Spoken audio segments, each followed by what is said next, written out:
Hello and welcome to the Weekly Stuff Podcast with Jonathan Lack. And Sean Chapman. We are here to talk about stuff. Yes, we are. We are. Donald Trump just wrapped up the Republican primary. With that news, we are now transitioning the Weekly Stuff Podcast into the Weekly Political Stuff Podcast. Which basically we just cry for 2 hours. Yeah. And I have to say that is the one really nice thing about Donald Trump is that it makes it so that it doesn't feel awkward to talk about politics with him because you can just say, hey, Donald Trump is an awful person. And that's such an unambiguous truth. It makes the political conversation so less stressful. It is. Like in my office, I'm sure there might be a Republican or two in there. I don't know. But I can say Donald Trump's a human pile of garbage. Yeah. And everyone just agrees. Yeah. It's great. They still elected him their nominee.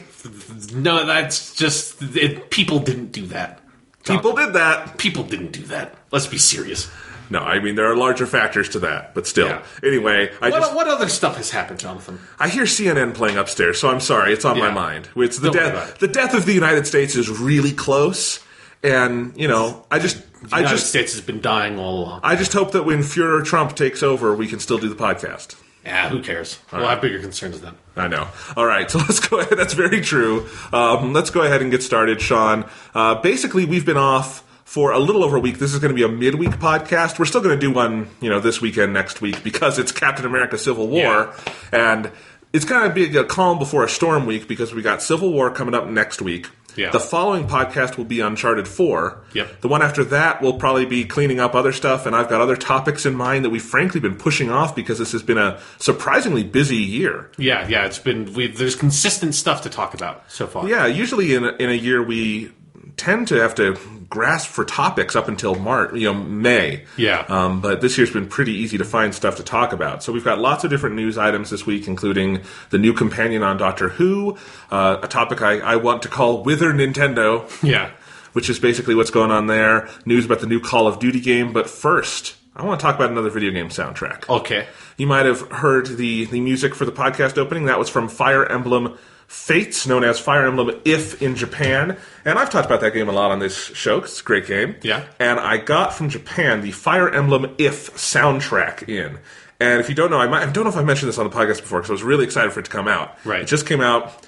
Amazon Japan ships insanely fast. I think I had this the day before it technically came out in Japan. No. It was nuts. Right. Anyway, they ship things very fast. But I got this. It's a giant box set, as you can see here. Well, not you can see here, but Sean can see here. Yes. Sean can attest to it. Really nice art kind of from one of the main scenes in the game with Azura, who's one of the character who you see on all the boxes and stuff. But anyway, this fucking thing, you open it up. It's got 7 CDs.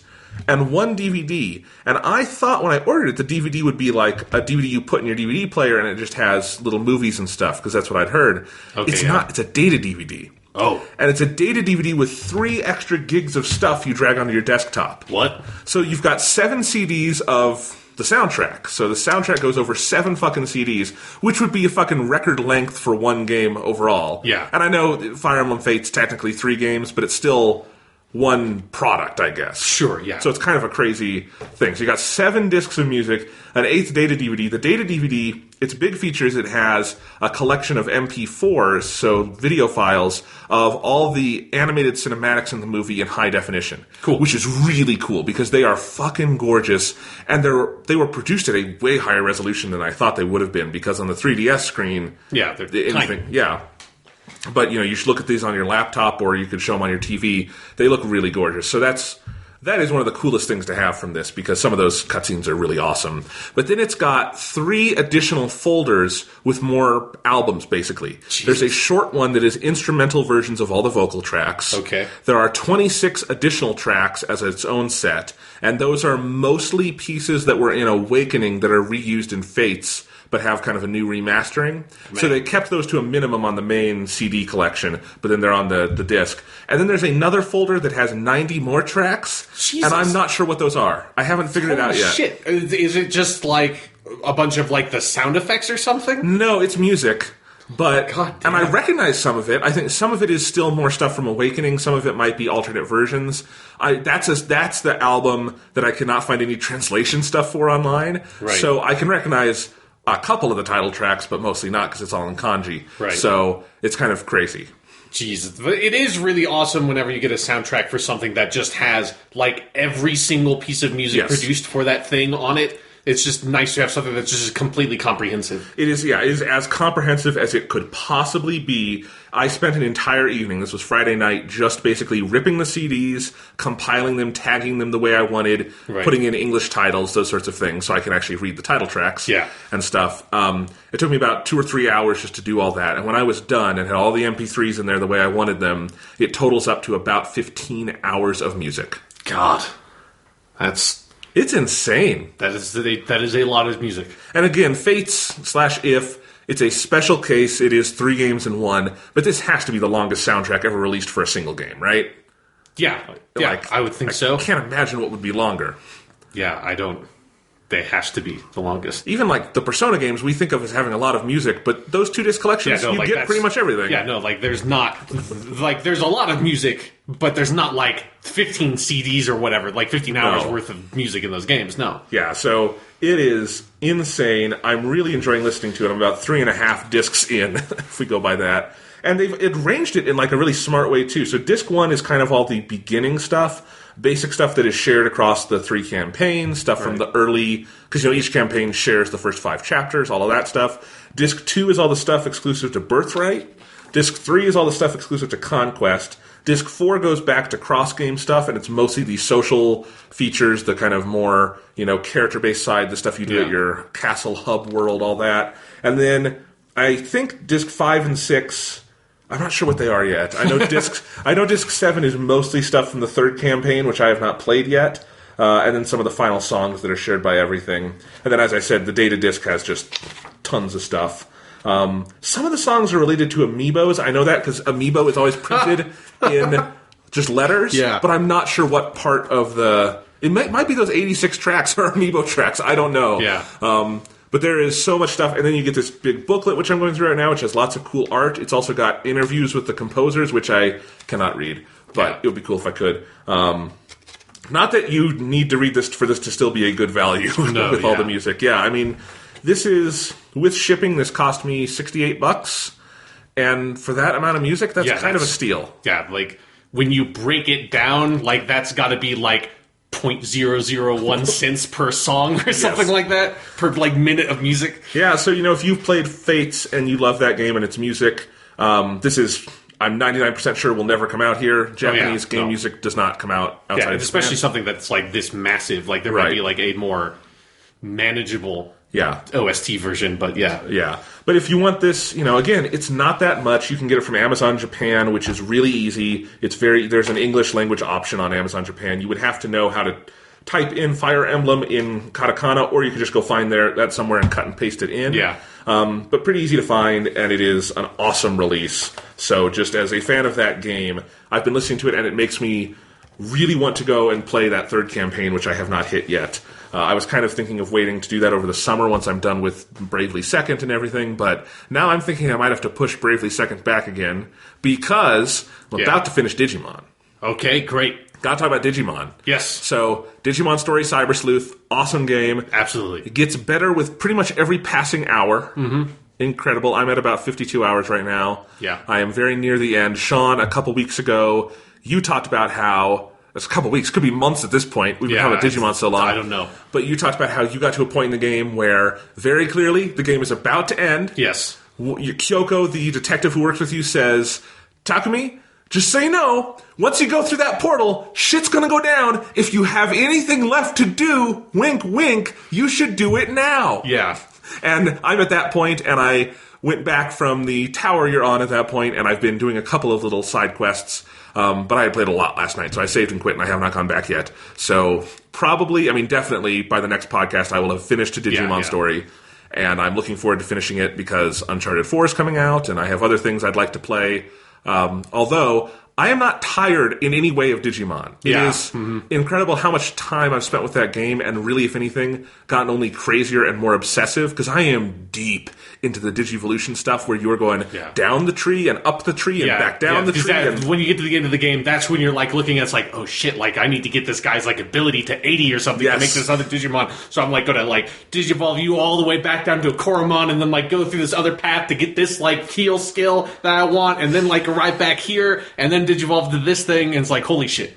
It's nuts, great. And I'm doing that with 4 Digifarms and 11 in my party, maxed out memory and shit. It is insane. There's just so much to do with your Digimon. Like, the basic gameplay loop of Digimon Story Cyber Sleuth is, hand to God, one of the best things I've ever seen in a video game. Yeah, like, especially for, like, that kind of, like, monster collecting JRPG in the vein of a Pokemon sort of game. It is so insanely addicting.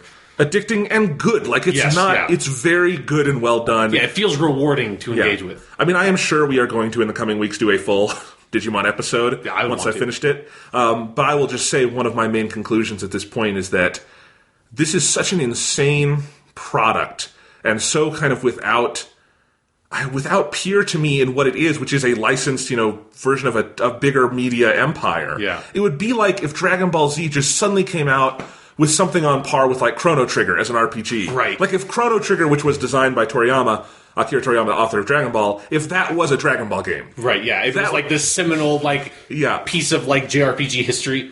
And that's kind of what I feel like Cyber Sleuth is. Yeah. For that sort of, like, JRPG subgenre, it is definitely, like, a step above in, like, a progressive move for that genre. It's the kind of thing where I almost feel like I need to put some space in between myself between this and Bravely Second, because Bravely Second is a JRPG with more conventional stuff. Yeah. And if I don't have a bazillion Digimon to trade out, I don't know. It might not hold my interest right away. I have to, like, withdraw from Digimon for a while.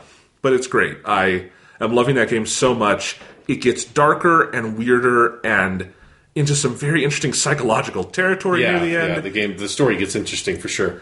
It's a great story throughout. It is well paced throughout. That basic gameplay loop with your Digimon is just sublime. Everything about it is so fun. I'm at a point where I've got a lot of Digimon in my party who are like the final forms of those Digimon, and are they can't Digivolve anymore. Although I could de-Digivolve and then re-Digivolve, and they're just so insanely cool and powerful. You would think 52 hours in, I would run out of Digimon to, like, get, and then I would be like, oh, man, that's fucking awesome! Yeah. But no, if anything, it's more awesome. Well, yeah, because the last form of Digimon, like that Mega Stage Digimon, are all just incredibly badass looking. God, it is awesome. So fun. It is so fun. We're going to talk about Nintendo later. One of the Nintendo games I was really looking forward to this year is Pokemon Moon and Sun. You mean the only Nintendo game coming out this year?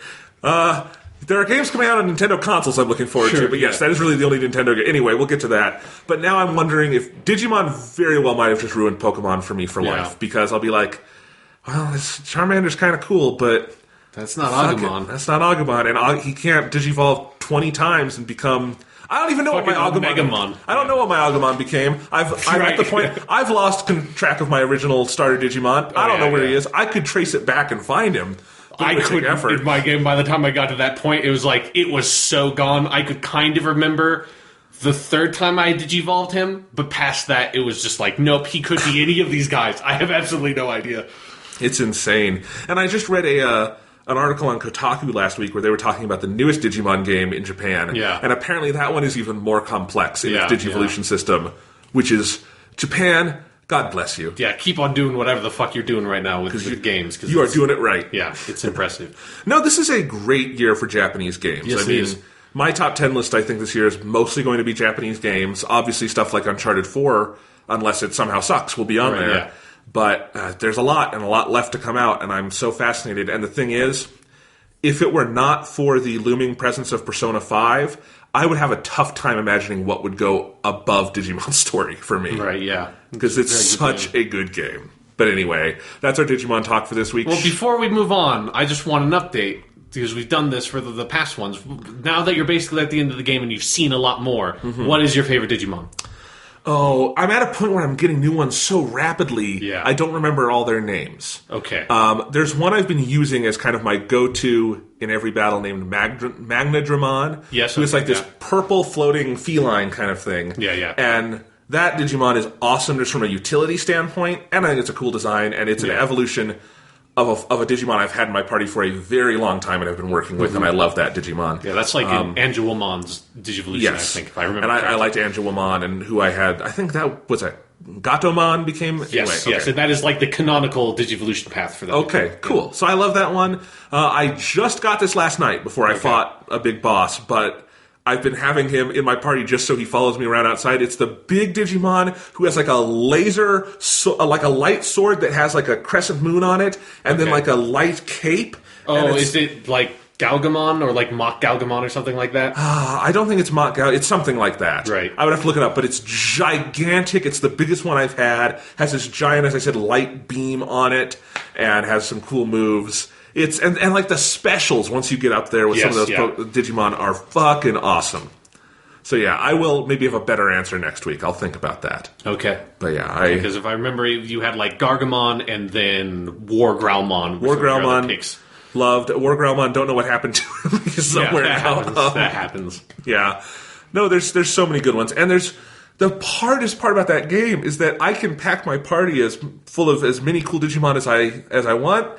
But then there's so many more I have to leave in the farm. Yeah, that breaks my heart. Yeah, it's like you could play this game for like 60 hours and then still just be like, I just wish I had a reason to use these other Digimon right now. Because it's like, you seem so cool, but I would be spending hours and hours playing this game just like picking fights on purpose just to use these other Digimon. And I will say my plan right now, unless something changes, is probably to, when I have a free night this week, finish off the game. Yeah. And but have a save before the end. And then I will probably at some point this summer, this fall, come back and go crazy and try to get every Digimon, because... If I remember correctly, I think the game just, like, after the credits just puts you back right before the end. So, like, I mean, you'll have a save before the end regardless, but it just, like, puts you there again. Okay, because I'm probably not going to try to finish everything up before then, because I kind of don't want to lose momentum. I don't want to finish the game. Right. But I'm pretty close. Like, I'm near 200 on the number of Digimon I have registered. Yeah. So I only have 50 left to get. Mm-hmm. And there's some other ones, those great challenge missions are starting to unlock. Yeah. So I'm very curious to see how much more I can do with this game. I'm not tired of it. I want to play more, but I do have other things I need to play at some point. Right. So, I mean, I got this fucking Fire Emblem If soundtrack. I got another campaign in this goddamn thing I haven't played yet. By the way, I like the title Fire Emblem If so much more. Yeah. I understand it would be unmarketable in the United States. Yeah, it's a hard sell for the U.S. market. But I love it, and I love the names of the 3 games in Japan are Fire Emblem If, White Knight Kingdom, Dark Knight Kingdom, that's Birthright and Conquest, and then Revelation is the Invisible Kingdom. Okay. And I like those titles a lot more. I think that's cool. Yeah. Anyway, so, but anyway... The titles don't matter. I just thought it was worth mentioning. And still, best title of the year, Digimon Story Cyber Sleuth. Oh, yes. Yeah, I'd be very surprised if something took that prestigious award in the clutching hands of Digimon Story Cyber Sleuth. If they called Final Fantasy 15 Final Fantasy Novala Crystallis or whatever it was. Yeah, Fabularum Fantastico or something. Wouldn't be better, but it would be in the top 5. Yeah. Anyway, let's go ahead and move on. Sean, you finished a game this week. Yeah. Last week I talked a lot about Dark Souls 3, which I was about halfway through. Now that I've finished the game, I know I was about halfway through then. And my thoughts on it have not particularly changed. I think it's a really great game. Like, if you are a fan of Dark Souls, I think it is a huge step up from Dark Souls 2. Like, I was getting a little bit tired of it by the end, but it was not like Dark Souls 2, which I was getting a little bit tired of it about halfway through, and then I had the second half of the game. Which is like, and all these games are basically the same length, too. It's like Dark Souls 2, Dark Souls 3. In fact, I think Dark Souls 3 might be a little bit shorter than the other ones, but the pacing for Dark Souls 2 was just so awful. And most games, when you get near the end, if they're really long, you're going to get a little tired of just naturally. Yeah. So it sounds like Dark Souls 3 fixed the pacing issue. Oh yeah, from Dark Souls 2 for sure. I don't know if I would say that Dark Souls 3 is quite better than the original Dark Souls, but it is way more in that camp. It's not like Dark Souls 2, which is still a good game in its own right, is in that franchise way down below. But Dark Souls 3, I think it's a game that, like, and when I say I beat it, also just like for people who are also playing the game, like I got the quote unquote true ending, like I did all the side stuff and beat the like optional bosses, like the last optional boss of which is a fucking motherfucker in that game, in a way that like I have to say, the last couple of bosses in Dark Souls 3 made me sort of miss Bloodborne in a weird way. Where I had a weird trajectory where at the beginning of the game I was really missing Bloodborne because my muscle memory was with the mechanics that Bloodborne had and the speed that combat had, and then I sort of, as I got used to the slower pacing for Dark Souls, I was like, okay, I'm back into it. And then I got to the end of the game where if you fight the optional bosses, basically all of them are really, really fast, and I was like, motherfucker, I need, if this was Bloodborne, I would be like wiping the floor with these motherfuckers. But because my roll is so slow in Dark Souls 3, even when I have the fastest roll you can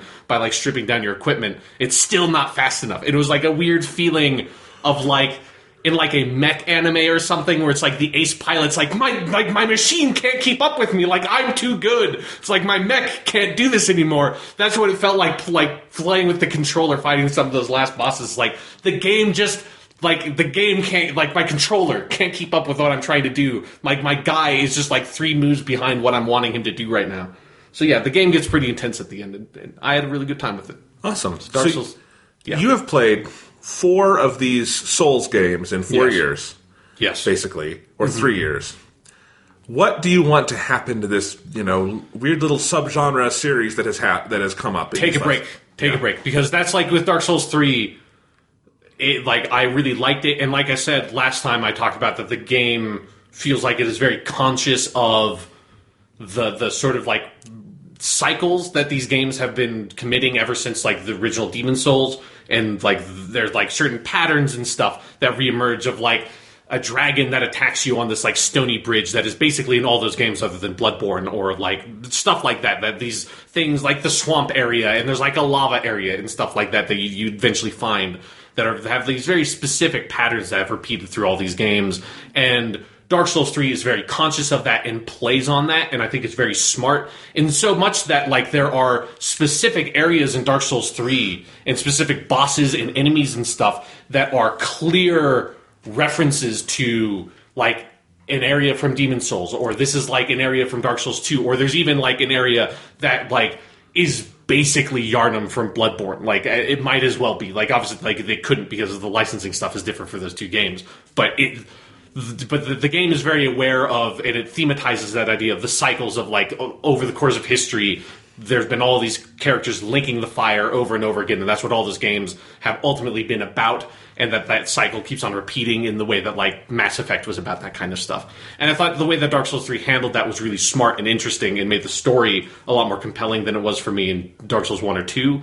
But at the same time, as soon as you pull that trick, you cannot pull that trick anymore. Like Dark Souls 3 to me, especially if you get the like I wouldn't call it a true ending, but like the hardest ending to get, if you get that ending, that feels like you cannot do anything more past this point. Like this has to be the end of that story. It has to be the end of that trend. I would like to see more games from Software in this style, but I would like to see them more like what they're trying to do with Bloodborne. Although not even necessarily Bloodborne 2. Like I'd probably play a Bloodborne 2, but I'd like them to do that of like take the same basic concept that they've made and this sort of like very unique little genre they've come up with, and take it to different places and do different interesting things with it, and put Dark Souls to rest, because I think that is what Dark Souls 3 has done for me. And it would be very disappointing if a couple of years from now From Software came out and was like, well, Miyazaki, the guy who's like headed these games other than Dark Souls 2, he doesn't want to do this because he's been on interview like multiple times since this game has come out saying he doesn't want to do it. But we own the license. We don't give a shit what he wants to do. We'll just like do a Dark Souls 4 with another team. I'd be really bummed out if they did that. Yeah, but at least, this run of games got the ending it sounds like it deserved. Yeah, definitely. And I'm really glad, like we talked about on the beginning of the year podcast, I talked a little bit about my feelings about Dark Souls 3 before it came out then. And now, having finished it, I'm really glad that they made Dark Souls 3 and made it the way that they did, because it feels like it has cleansed my bad feelings coming out of Dark Souls 2 in a way that's very satisfying. And I'm happy I played it. Plenty of trilogies stumble in the second act. Yeah. Come back. Plenty stumble in the third. So it's better to stumble in the second and then come back for the third rather than... I think so, yeah. It's if you're going to have the middle chapter be the worst, that is the most appropriate one, because you can forget it. Yes. Forget and forgive. Awesome. All right. Well, you played another game. Did you want to talk about that? Yes, I'll talk a little about this, because it is a very Dark Souls-esque game. So much so that, like... it was a little bit off-putting until like I saw what was very different about it.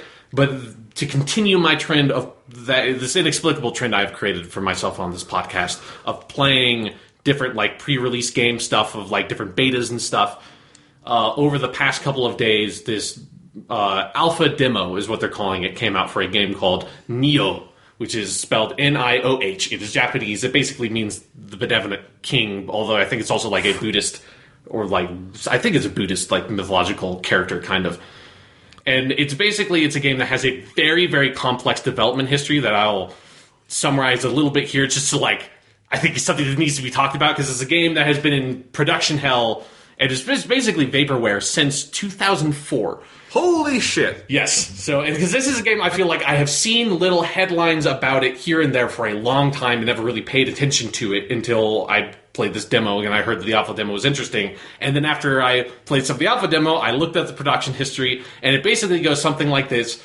Back in 2004, they were sort of like starting on this project originally called Oni that I think was originally going to be attached to a movie and a game, and the movie was going to be directed by Akira Kurosawa's son, who, because it also was originally based on a script that Kurosawa was going to make into a movie before he died, or like was in some sort of pre-production. I don't know however far along it got.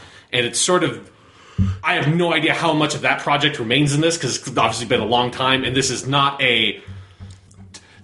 feel like it has anything to do with Kurosawa. So, like, that's 2004. Then in 2006 is when I think it changed its name to Nioh, and then it was sort of going to be a PS3 launch game, or close to PS3 launch game. That clearly didn't happen. And then, like, I think it was in, like, somewhere around 2009, 2010 is when they started talking about it a little bit more. They're like, yeah, I guess it's still happening. And then somewhere between, like, 2009 and 2012...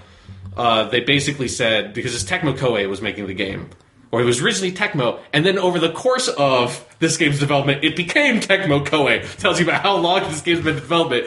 They then gave the development over to Team Ninja, which is the developer that they make like Dead or Alive games. They made Ninja Gaiden, so like a good they made action Metroid game. Other M. Yes, they have made good games and they have made bad games, and so then it had been in development with Team Ninja for years and years and years, and then all of a sudden now in 2016, which I think it's supposed to come out later this year. There's no specific date, but like everything I looked at said, it's like it's supposed to come out in 2016, so maybe it will. But yes, in 2016, fucking 12 years after its announcement, Nioh has finally came out, now like by a completely different developer. And I have to say, like, playing that alpha demo, I think it is a really, really awesome game. It is weird, but it is kind of like what we were talking about with Digimon Story, about, like, Japanese developers this year, and, like, in the past couple of years, feel like they have been finding a new space for themselves in game development, and particularly AAA game development, in that they're not necessarily making, like, these super high-budget games in the way that back in, like, Final Fantasy VII was, like, the biggest, baddest game of its era. Japan doesn't have the resources to make a game like that anymore because, like, the console market is not doing great in Japan, and Japan's economy is not the way that it was back in the early 90s. But there are these really, really inventive developers in Japan that are doing really interesting things with these genres, that are pushing these genres forward in different directions that a lot of what has now become a very Western-focused business is not fully paying attention to yet. I think like a lot of these games are going to become very important. In the way that like Dark Souls is part of that trend. That Dark Souls is a Japanese game and is becoming more and more massively influential in the entire space. So basically what Nioh is it takes a huge amount of inspiration from Dark Souls in terms of the structure. It is a very brutally difficult game. It is like third-person melee action combat stuff. And it is all about you sort of being in this level, starting at a checkpoint, and then like making your way through the level, killing enemies along the way, collecting level up juice basically from them. Because I don't want to say souls, because it's souls in all the Souls games. It's obviously not souls in Nioh. It's called Amrita in Nioh. And you're collecting level up stuff from all the enemies' experience basically. And then if you die along the way, your corpse is like sort of your soul stain or whatever you want to call it is deposited wherever you stood, and you respawn back at the checkpoint, and you have to make it back on that corpse run and reach where you were and activate it to get your experience back. And if you don't and you die while you're trying to do that, you lose all that. And so all of those concepts that are like the core structure of Souls games are present in Neo, and like all the UI stuff feels very inspired by it. And so I literally started playing this demo the day I finished Dark Souls 3, which is a bit of a mistake because all that stuff, all the trappings and the structure of the game is so similar to Dark Souls that I instinctively was playing it like Dark Souls. But the thing that is super different about Neo and is awesome and is actually way better than what Dark Souls has ever done, even with Bloodborne, is the combat in Neo is amazing. And it's basically a game I've wanted for a really, really long time, and it's just because Japan has like sort of receded in the console market and in AAA game development, it's just like never seemed feasible. I've always wanted a really awesome samurai game because I'm a huge fan of samurai movies, and I want a game that has that sort of like very lethal combat that is like very methodical and about like timing and getting like a couple of hits in like a weird opening that defeats your opponent. And that is 100% what the combat in Neo is like. So basically, the combat is set up that you have 3 different weapons you can use, and you can have 2 of them equipped at a time that you can switch between. You have a katana, a spear, and then like a 2-handed giant axe weapon. And then each of those weapons have 3 different stances that are associated with them. So like you have the low stance, mid stance, and high stance. Low stance is quick attack. Mid stance is like sort of like average attacks, but mostly focused on defense and counter stuff. And high stance is with like slow, strong attacks. And so with like the katana, like it's like the combat is so complex because there's so much you can do, because you also have like a quick attack button and a strong attack button.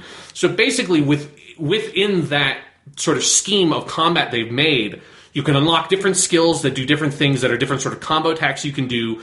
And what that means is that you have this hugely expansive number of different attacks and approaches you can bring to combat at any given time. Like if you're going in and using a katana, like you can do so many different things of like, I'm going to approach this fight where I'm going to go in using my low stance at first and try to dodge around them because my dodge is more effective in low stance, and try to get in a couple of like really quick hits and stun lock them, and then switch to a strong attack and do a heavy attack and finish them off. I can like go in with my mid stance and try to get a counter behind them and then do a strong attack from there. Or if I can try to use a spear and use like my spear to like try to use a combat style that keeps distance with my enemies and stuff like that. There's a lot of very intricate tactics you can use, and what's really awesome about it is that you have access to so many at any given time. Because how that's so different from what Dark Souls combat is that Dark Souls, you basically have 3 different like reliable attack moves you can do with one weapon, and you can basically only have one weapon equipped in Dark Souls.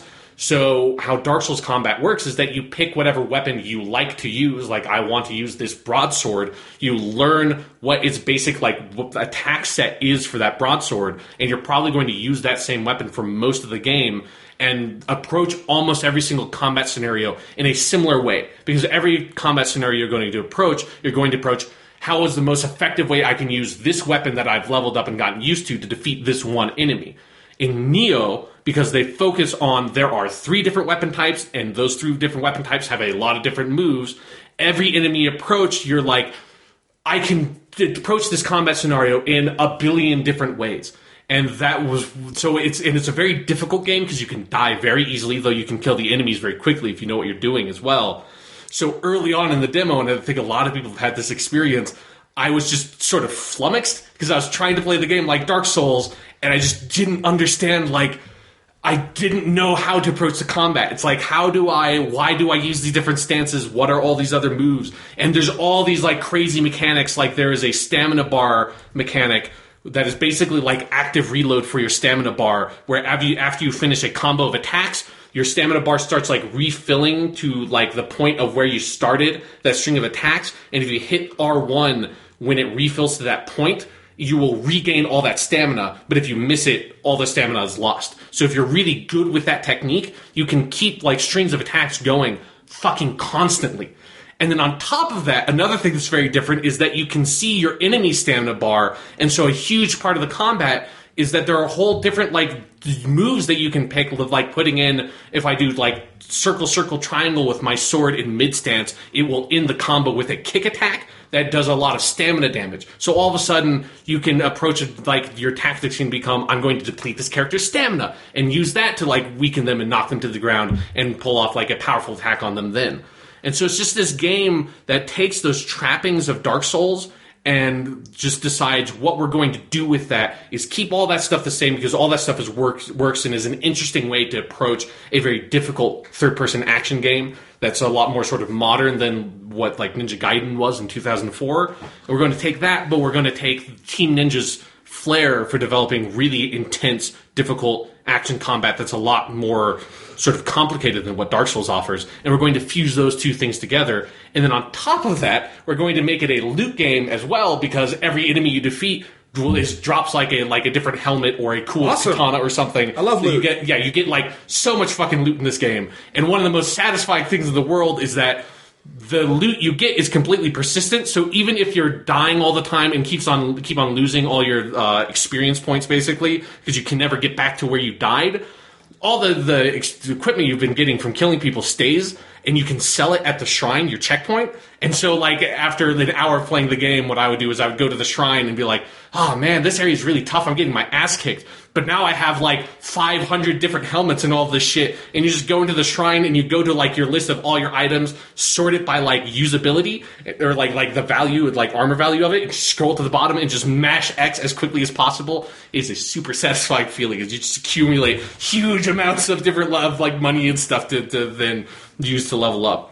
So yeah, I don't know if by the time this comes up, the alpha demo might be over. I don't know. It is up. I just, from my phone, started downloading it to my PS4. Yeah. I don't know if it'll still be active, but I can't wait to try it. Yeah, it is brutally difficult. I have no idea if, like, because I think, like with Dark Souls, I think it's going to be kind of a niche game, but like I think people should try it for free while they can. The samurai aspect of it makes me way more interested than I ever was in Dark Souls. I mean, oh man, Jonathan, because also on top of it, the animation stuff is so good, and it's just like it does everything you want it to do. Like you can wear the cool hats that like cover your eyes as like this sort of like pyramid, like circular pyramid looking hat, and you can cut up a dude, and your sword gets covered in blood after you kill a couple of guys, and you have a sheath weapon button, which I always love having a sheath weapon button in the game. It's always the best. But when he sheaths his sword and it's all covered in blood, he flicks the blood off into the ground and then does a cool, like, runs the blood into the blade across the mouth of the sheath and then puts it in like it's a fucking awesome samurai movie. The people who made this game fucking get it. I can't wait. Yeah. As we are both avowed Kurosawa fans, this sounds like a game for us. I should also mention that, like, there are a lot of, like, the setting is a sort of pseudo-historical setting that it's set in, like, 1600 Japan. You're playing as a William, who's, like a sort of fictionalized son of an actual sort of famous Westerner, the guy who the Shogun novel and TV show was based off of. Like, so it has this sort of, like, historical trappings, but there's a lot of, like, mystical creatures that you fight as well. That's where, like, all the big boss fights that, obviously, it's taking inspiration by Dark Souls needs to have. It has a lot of that stuff, but it's all based on Japanese folklore. And so while the game itself, like, the graphical fidelity of it is very poor for a PS4 game, it looks like a slightly decent-looking PS3 game. The art style, I think, is great because it's very dark and gritty, but it takes, like, all these... If you're, like, at all familiar with Japanese folklore, like, the enemy designs of, like, the Oni and stuff like that are really awesome, and they feel like it's the sort of, like, wood block print paintings and stuff come to life from that era. So this is like the opposite of Duke Nukem Forever, a game that took forever to make and then actually was good. Yeah, no, exactly. It's like vaporware. It feels like this game probably like has the game that we're like that demo I played comes from a game that has probably been actual development for like 4 years, and everything before that was like fucking who knows. It's had a troubled production history, but it doesn't feel like it had one when you're playing the game. Like, it doesn't feel like there's, like, all these weird, like, elements hanging on from all these different things. It feels like whenever Team Ninja took control of the game, they just basically made it what they wanted to make it and kept some of, like, the setting the same from the original project. Awesome. Yeah, but if the demo is still up by the time this comes out, I highly recommend people play it. And don't get discouraged by dying a lot at first, because you are going to die a lot at first, but just try to, like, keep an open mind and don't get frustrated and sort of, like, just try to engage with the game and get into it. Because once you get really adept at that combat, which I did by the end of the demo because it's a pretty lengthy bit of game, like that, it's incredibly satisfying when you get a sense of like, oh, these guys that were killing me in like 2 hits before and I just couldn't do anything to them, I'm just completely wiping them out and they can't even touch me anymore because I mastered all these counterattacks and stuff like that. Nice. Yeah. All right, I want to talk about one more thing. Okay. I saw The Jungle Book this weekend. Oh. Finally saw that. I know I'm a little late on this. It's been out for 3 weeks, been trampling the box office, which is, now that I've seen the movie and it's good, is kind of cool because that means Batman v Superman is making even less money. Yeah. Awesome. I mean, this movie will probably outgross it. Almost certainly outgross it. Everything's outgrossing it.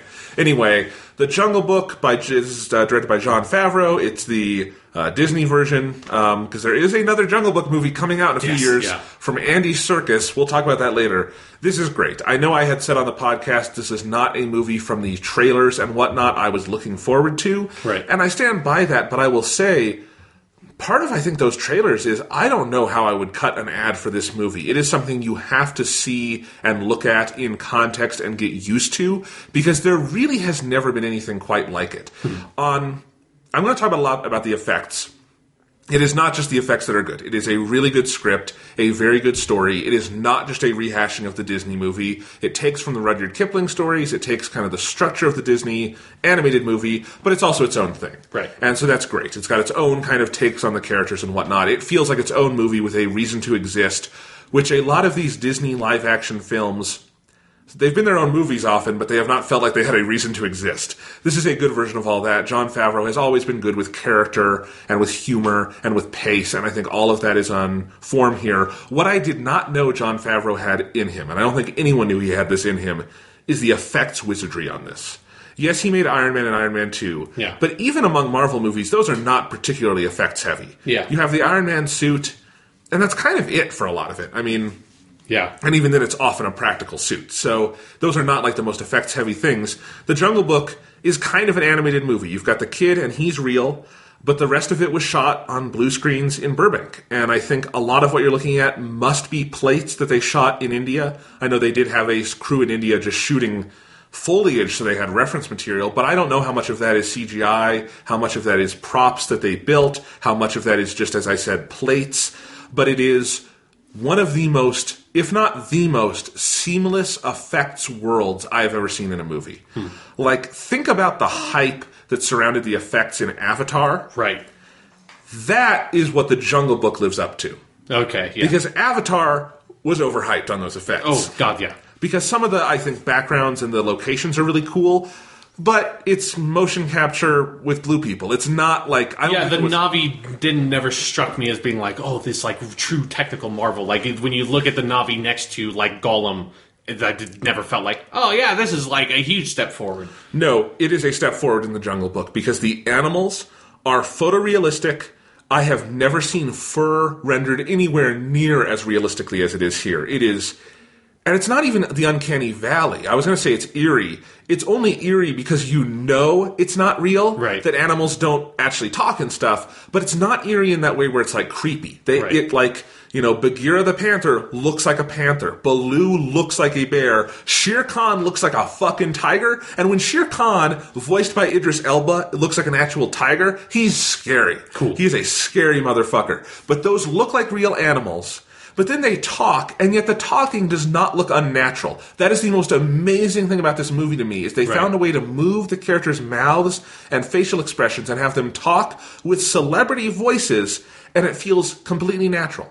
I kept waiting, like, okay, that's Idris Elba, that's Bill Murray, and I kept waiting to be taken out of the movie, and I really never was. The closest it ever comes is with Bill Murray as Baloo, and I really would attribute that only to my extreme familiarity with Bill Murray. Right, yeah. He's got a very distinctive voice and, like, style of speaking.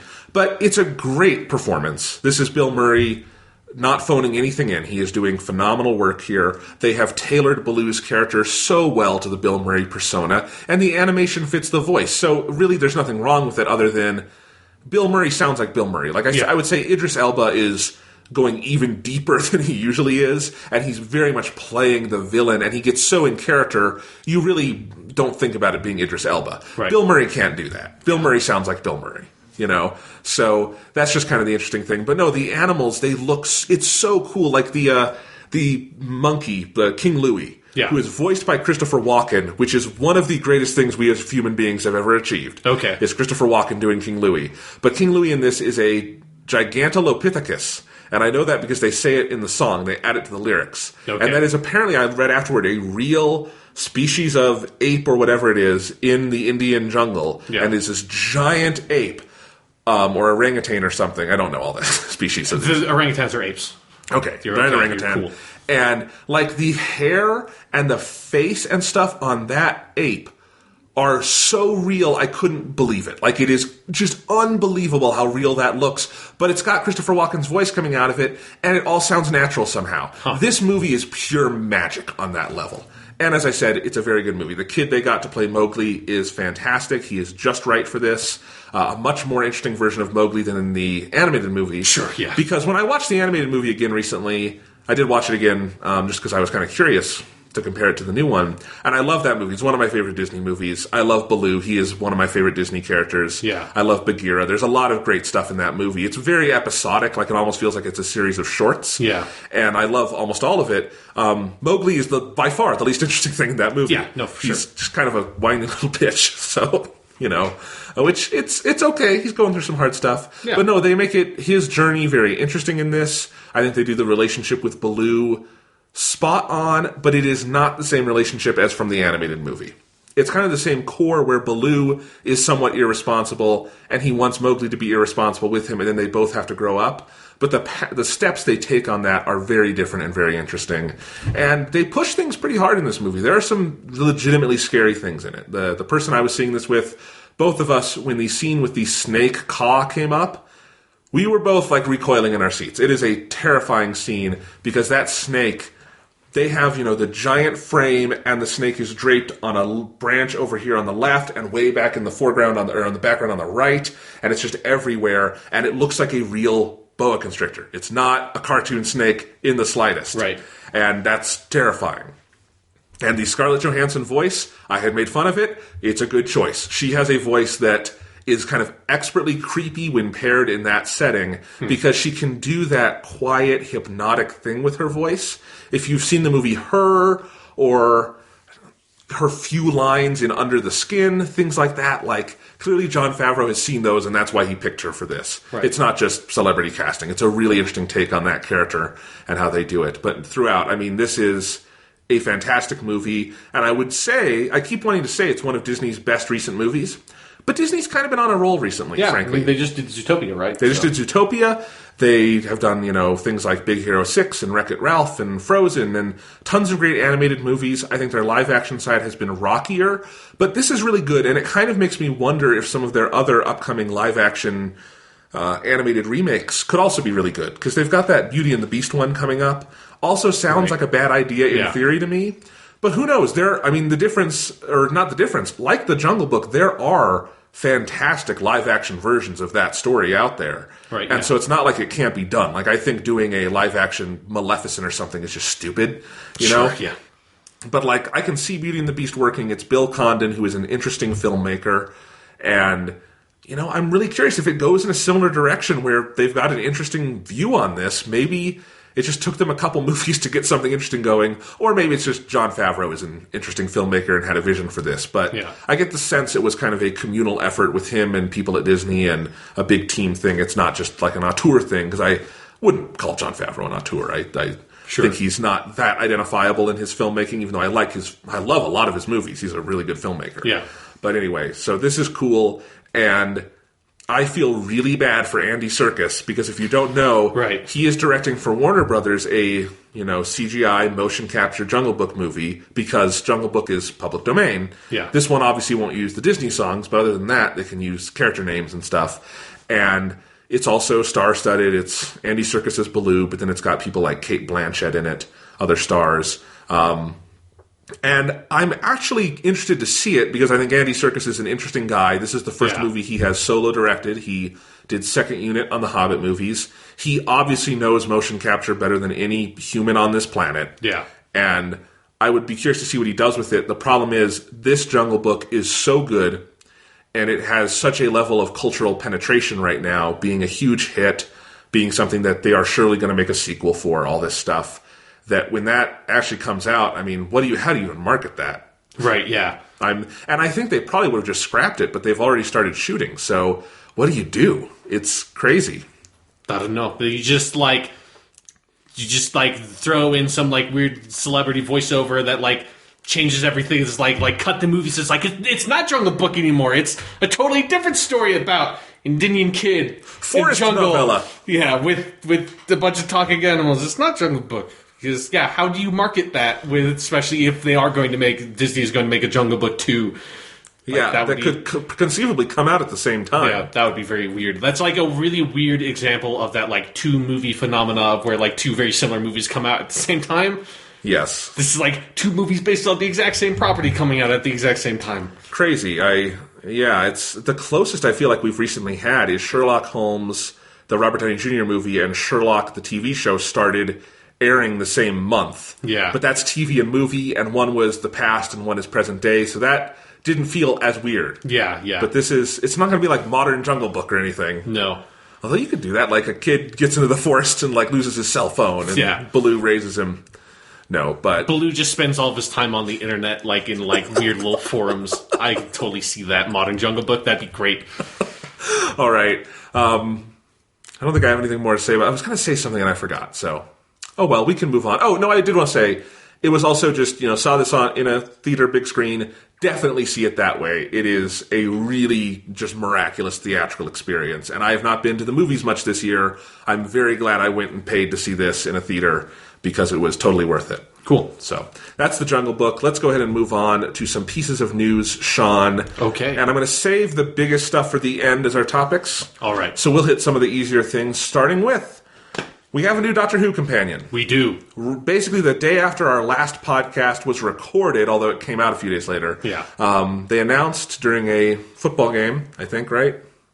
Sure, yes. It took me a second because I was thinking, when you said football, I was thinking American football. Oh, okay. I'm like, no? See, I was like, oh, wait, right, soccer. Yeah. I almost said soccer, and then I stopped myself because I'm like, it's England, it's technically football. Yeah, but we're Americans, like, we should just say soccer so it's not confusing for us who gives a shit. Because it just confuses me if I'm not already in, like, a British mindset if you just say football. I could say football, and then we know what I'm talking about. Yeah, but then that's not British. It's the British. The British don't call it football. They call it football. But I like saying football.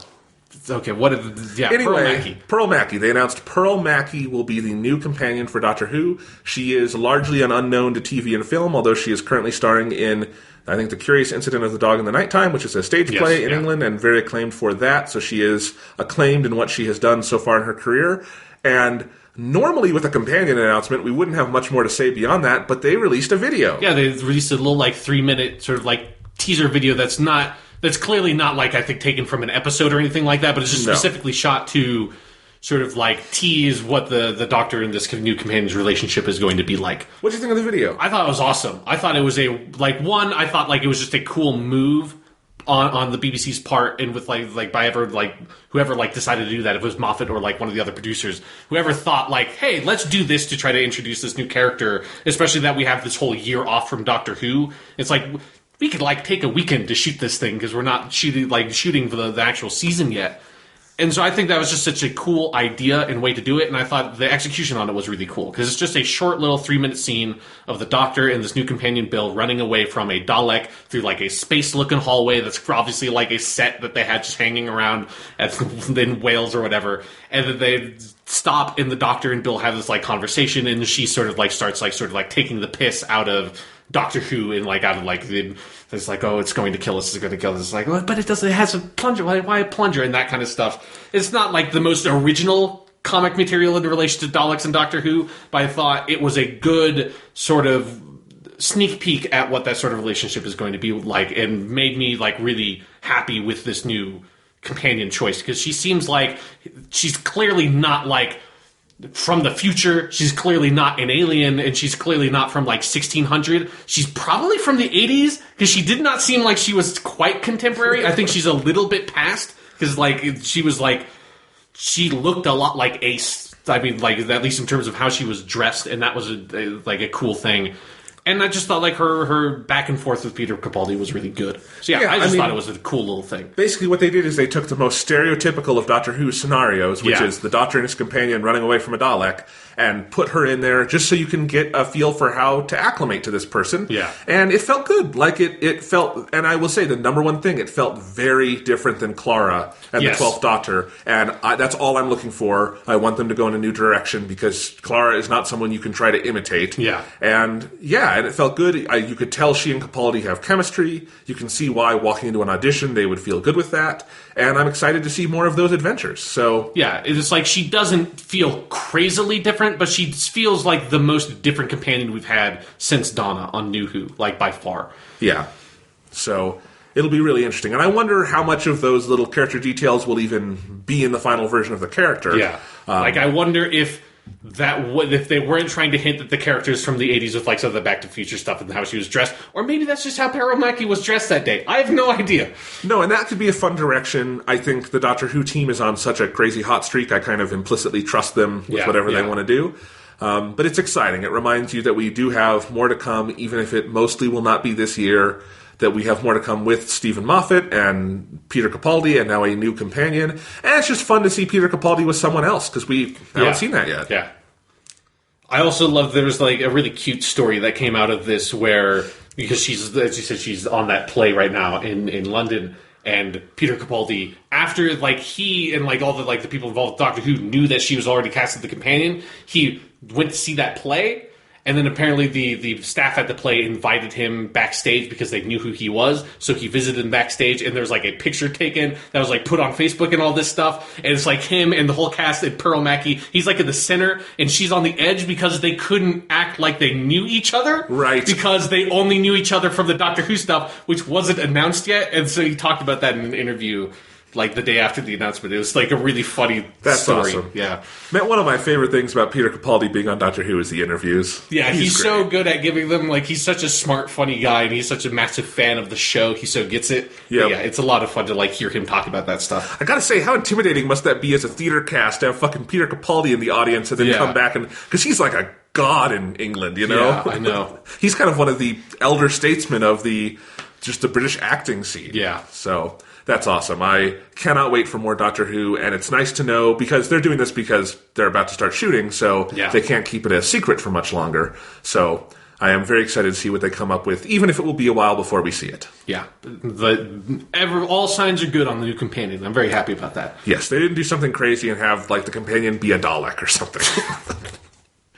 There's a fine line with Doctor Who about, like, you want the companion to be, like, distinguished from other companions, but you don't want to repeat, like, Chameleon, the, like, robot from the Fifth Doctor era, that the prop didn't work, so he's only in, like, 2 episodes. I didn't know that was a real thing. Yeah, it's something when you go back and watch those episodes. It's really, like, it is a good thing that prop didn't work, because that would have been a terrible fucking idea. All right. Would not be the first or last terrible Doctor Who idea. No. But it seems like we're in a period of pretty good Doctor Who ideas. Yes, thank God for that.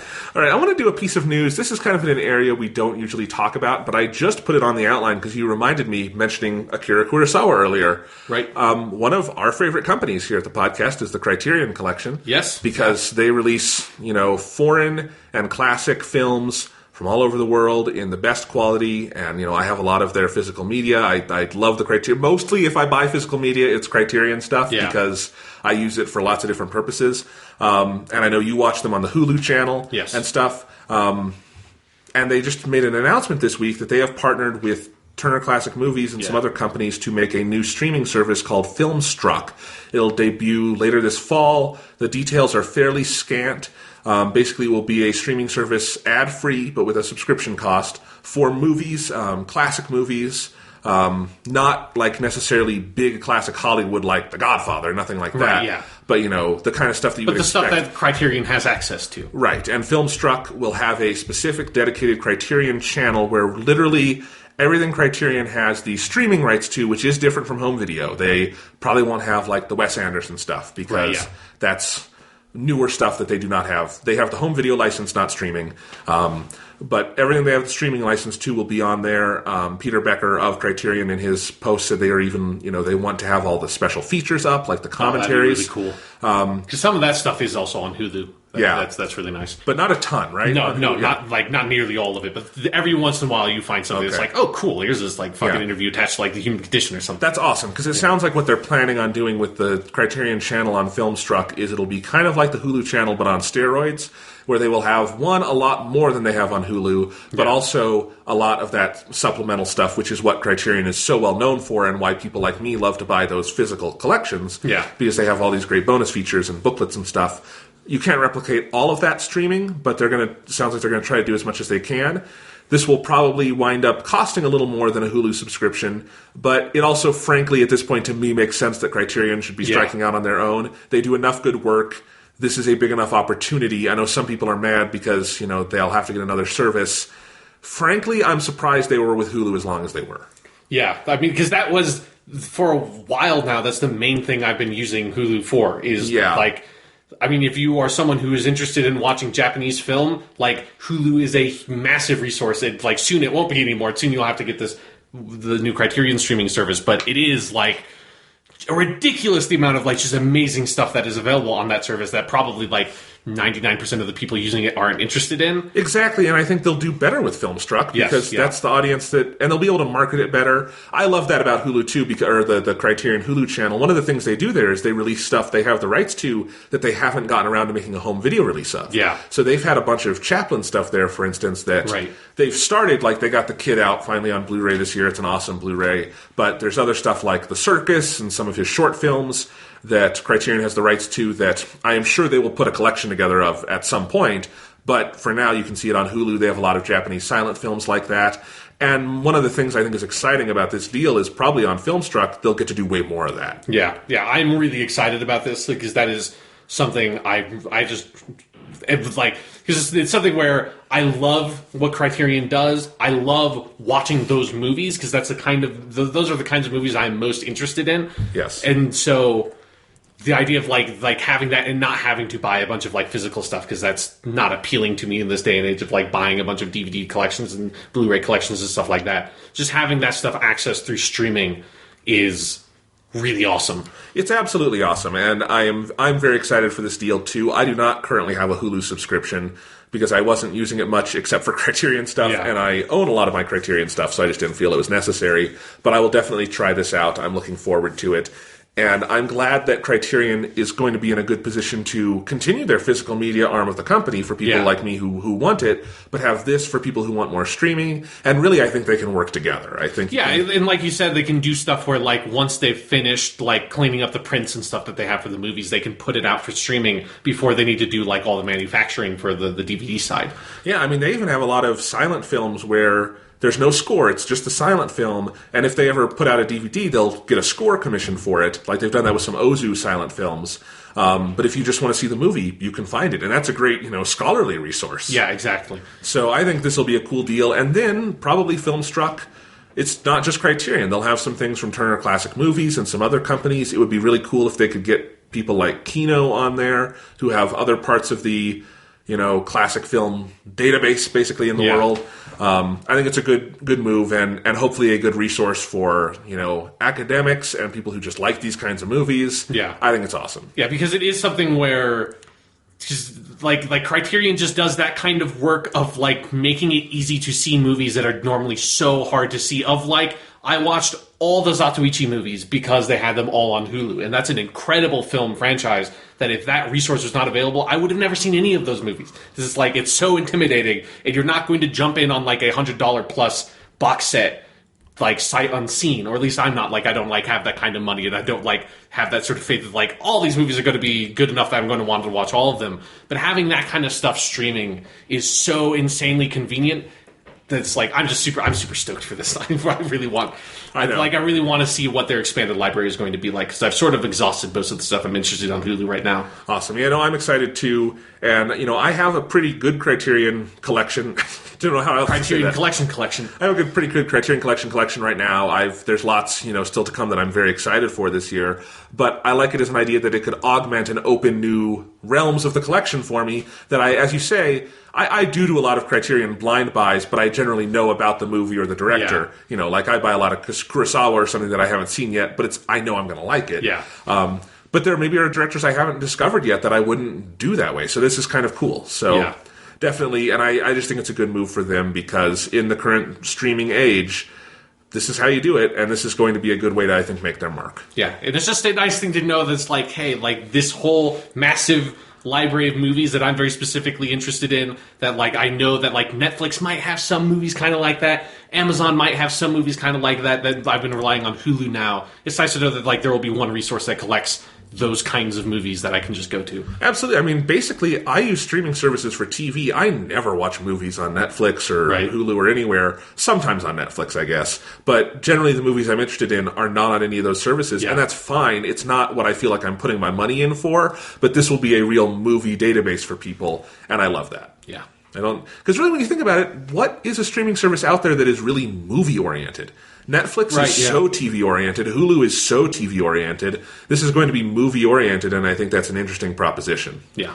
So, cool stuff. Let's go ahead and move on to our next piece of news. Speaking of Netflix, Netflix ordered this week a full Punisher series. Yes. So, we talked about this when we reviewed Daredevil Season 2. Daredevil Season 2 introduced us to the Punisher, played by John Bernthal. Very well by John Bernthal. Yes, great performance. I think people have different opinions on Season 2. Most would agree he is the best part of it. Yeah. Absolutely. And they're doing a series, and, I said when we reviewed Daredevil Season 2 that I did not inherently need a Punisher series. I do now because of who they got to run it. Right. The guy who's running it is Steve Lightfoot, who was Brian Fuller's top lieutenant on Hannibal. And if you couldn't get Brian Fuller, this is the next best thing to do a dark, weird-ass genre series. Which is what you need for the Punisher. Yes. It has to be dark and intense and experimental in a lot of ways, I think. Yes, and, I don't think Steve Lightfoot has ever run a show solo, but Hannibal is a pretty big thing to wet your feet with. Right. So that alone makes me excited. It feels like they're very serious about this, and, keep them coming. The Marvel Netflix series have been great. So I'm really excited by this news. Like, knowing, like, one...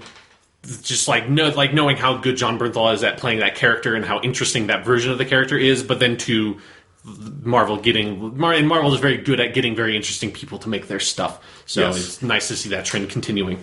Yep, and it seems like, they're full steam ahead with the Luke Cage thing. That's, if it's not finished shooting, it must be doing soon. Yeah. And I know Iron Fist just started shooting, and now we've got Punisher coming. Punisher might be a few years off, but probably next year, like late next year is when I would expect it. But that's definitely cool because it also, I think they were probably going to try to keep John Bernthal in this universe somewhere, but frankly, I don't think he has a place on the Daredevil main cast anymore. Yeah, I think it would be hard to, I imagine will appear like an episode or two, but I think it would be very hard to find a reason to keep him on the show. I mean, it was like they were almost sort of struggling to find a reason to keep him and Daredevil in the same show by the end of season 2. Yes. I think it would be very hard to keep that story going together for a whole another season. Yeah, but if they want John Bernthal in play, which I understand, he's very good, and this will be a great way to do it. Yeah, this is all good news stuff we've been talking about. This is just all stuff that I'm really excited about. Absolutely, and there are interesting things of the next few news stories. Yeah. I wouldn't call them exciting, but there's interesting things. Couple of trailers I wanted to hit really quick. There was a new X-Men Apocalypse trailer. Right, yeah. That's very different from all the other X-Men Apocalypse trailers up till now. No, it's not. Yes, it is. How? All of a sudden, it's the fucking Jennifer Lawrence movie. Okay, but that's been a building thing. She's in the... Yeah, but, it just felt like this whole, wait a minute. And, halfway through the trailer, I was like... Is Professor X even in the movie? Other than those two, the scene of him getting crushed by Big Apocalypse, and the scene of him with the bald hair, and the scene of him talking with the lady that says 4 Horsemen of the Apocalypse. Are those the 3 fucking Professor X scenes in the whole movie? Because everything else they showed was Jennifer Lawrence. It's kind of funny to me because I've just thought the 3 Apocalypse trailers were very similar. Jennifer Lawrence has increased in popularity in prominence in each one, but yeah, I don't know. All of a sudden it felt like the entire tone of the yes, she's becoming more prominent, and obviously, she's a big star. It makes sense. She's already signed on before she was a big star with, First Class and all this stuff. So it makes sense that you're making her more prominent in these movies. But the other trailers felt this is, Professor X and his X-Men are dealing with this apocalypse problem. This trailer felt like, oh, Professor X gets taken out at the end of the first act of this movie, and then Mystique leads the team to defeat Apocalypse. That is kind of the implication. I don't think that's the plot of the movie at all. Probably not, but it's like that's what that trailer felt like. That was advertising for that movie. It did. I guess I kind of brushed it off because they did the exact same thing with the Days of Future Past marketing. By the end, they had a awful lot of Jennifer Lawrence in there, and I don't think she's disproportionate in the movie itself, given her role in the plot. So I am curious. There's a lot I'm liking in these trailers. I think the visuals look awesome. I like our hints of, and we're getting more of it, of the young X-Men. So we have a Jean Grey, a Cyclops, a Storm. Hopefully they won't fuck them all up this time. Yeah.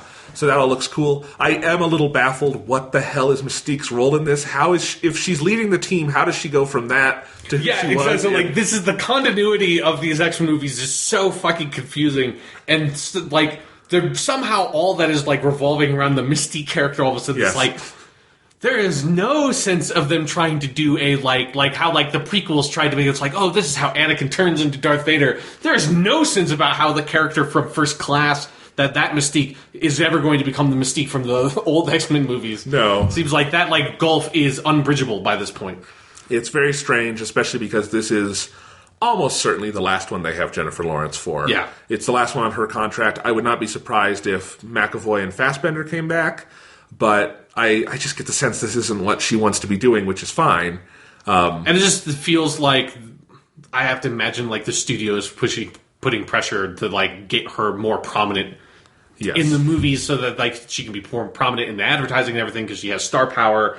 And it's like, that's like, it just feels weird because Mystique as a character was never built to be that. Like, I feel like I have said this a billion times, but again, her name is fucking Mystique. She's supposed to be this mysterious, strange, sexy, like, alluring character in the background, like, manipulating stuff. She's not supposed to be the main character of your fucking movie. And again, it goes back to decisions that were made at the time of First Class, where ultimately I like the path they've taken with these latter-day X-Men movies because they got to do cool stuff like Days of Future Past and whatnot, where you could have Hugh Jackman in there with the new cast. But if First Class had just been a reboot, and let's say Jennifer Lawrence was Jean Grey, and then you can do a good version of Jean Grey, and it would be a meatier character for her to play, and then it would make total sense for her to be a leading figure in the X-Men. Yeah. Then I think these problems don't exist. Her being Mystique and then basically having to make an all-new version of Mystique, on its own merits, I don't think it's bad or anything, but it is just weird. Yeah, it's very confusing, and it's very frustrating. Like, what have they done with this character? It's so weird. Especially because they're also trying to downplay, I think, that she's Mystique. How many shots is she blue in that trailer? Oh, like 2 maybe? Yeah. If not only 1. Like, there's at least 1. I remember there is 1. I am sure someone of Jennifer Lawrence's star power can say, you get 5 full makeup days. Yeah. That's it. I'm not wearing the fucking body paint. Yeah. You know? But, oh well. I'm excited for this movie. They just announced today the embargo for reviews is lifting next week. Oh, geez. And it doesn't come out until late May. They are confident in this one. And probably should be. The X-Men has not had a dud in a while. Yeah, like, they've been on an upward trend for a while now. So. Yeah, since First Class, everything's been really, really good. Yeah, culminating in Deadpool, the best X-Men movie. The best and highest grossing. Yeah.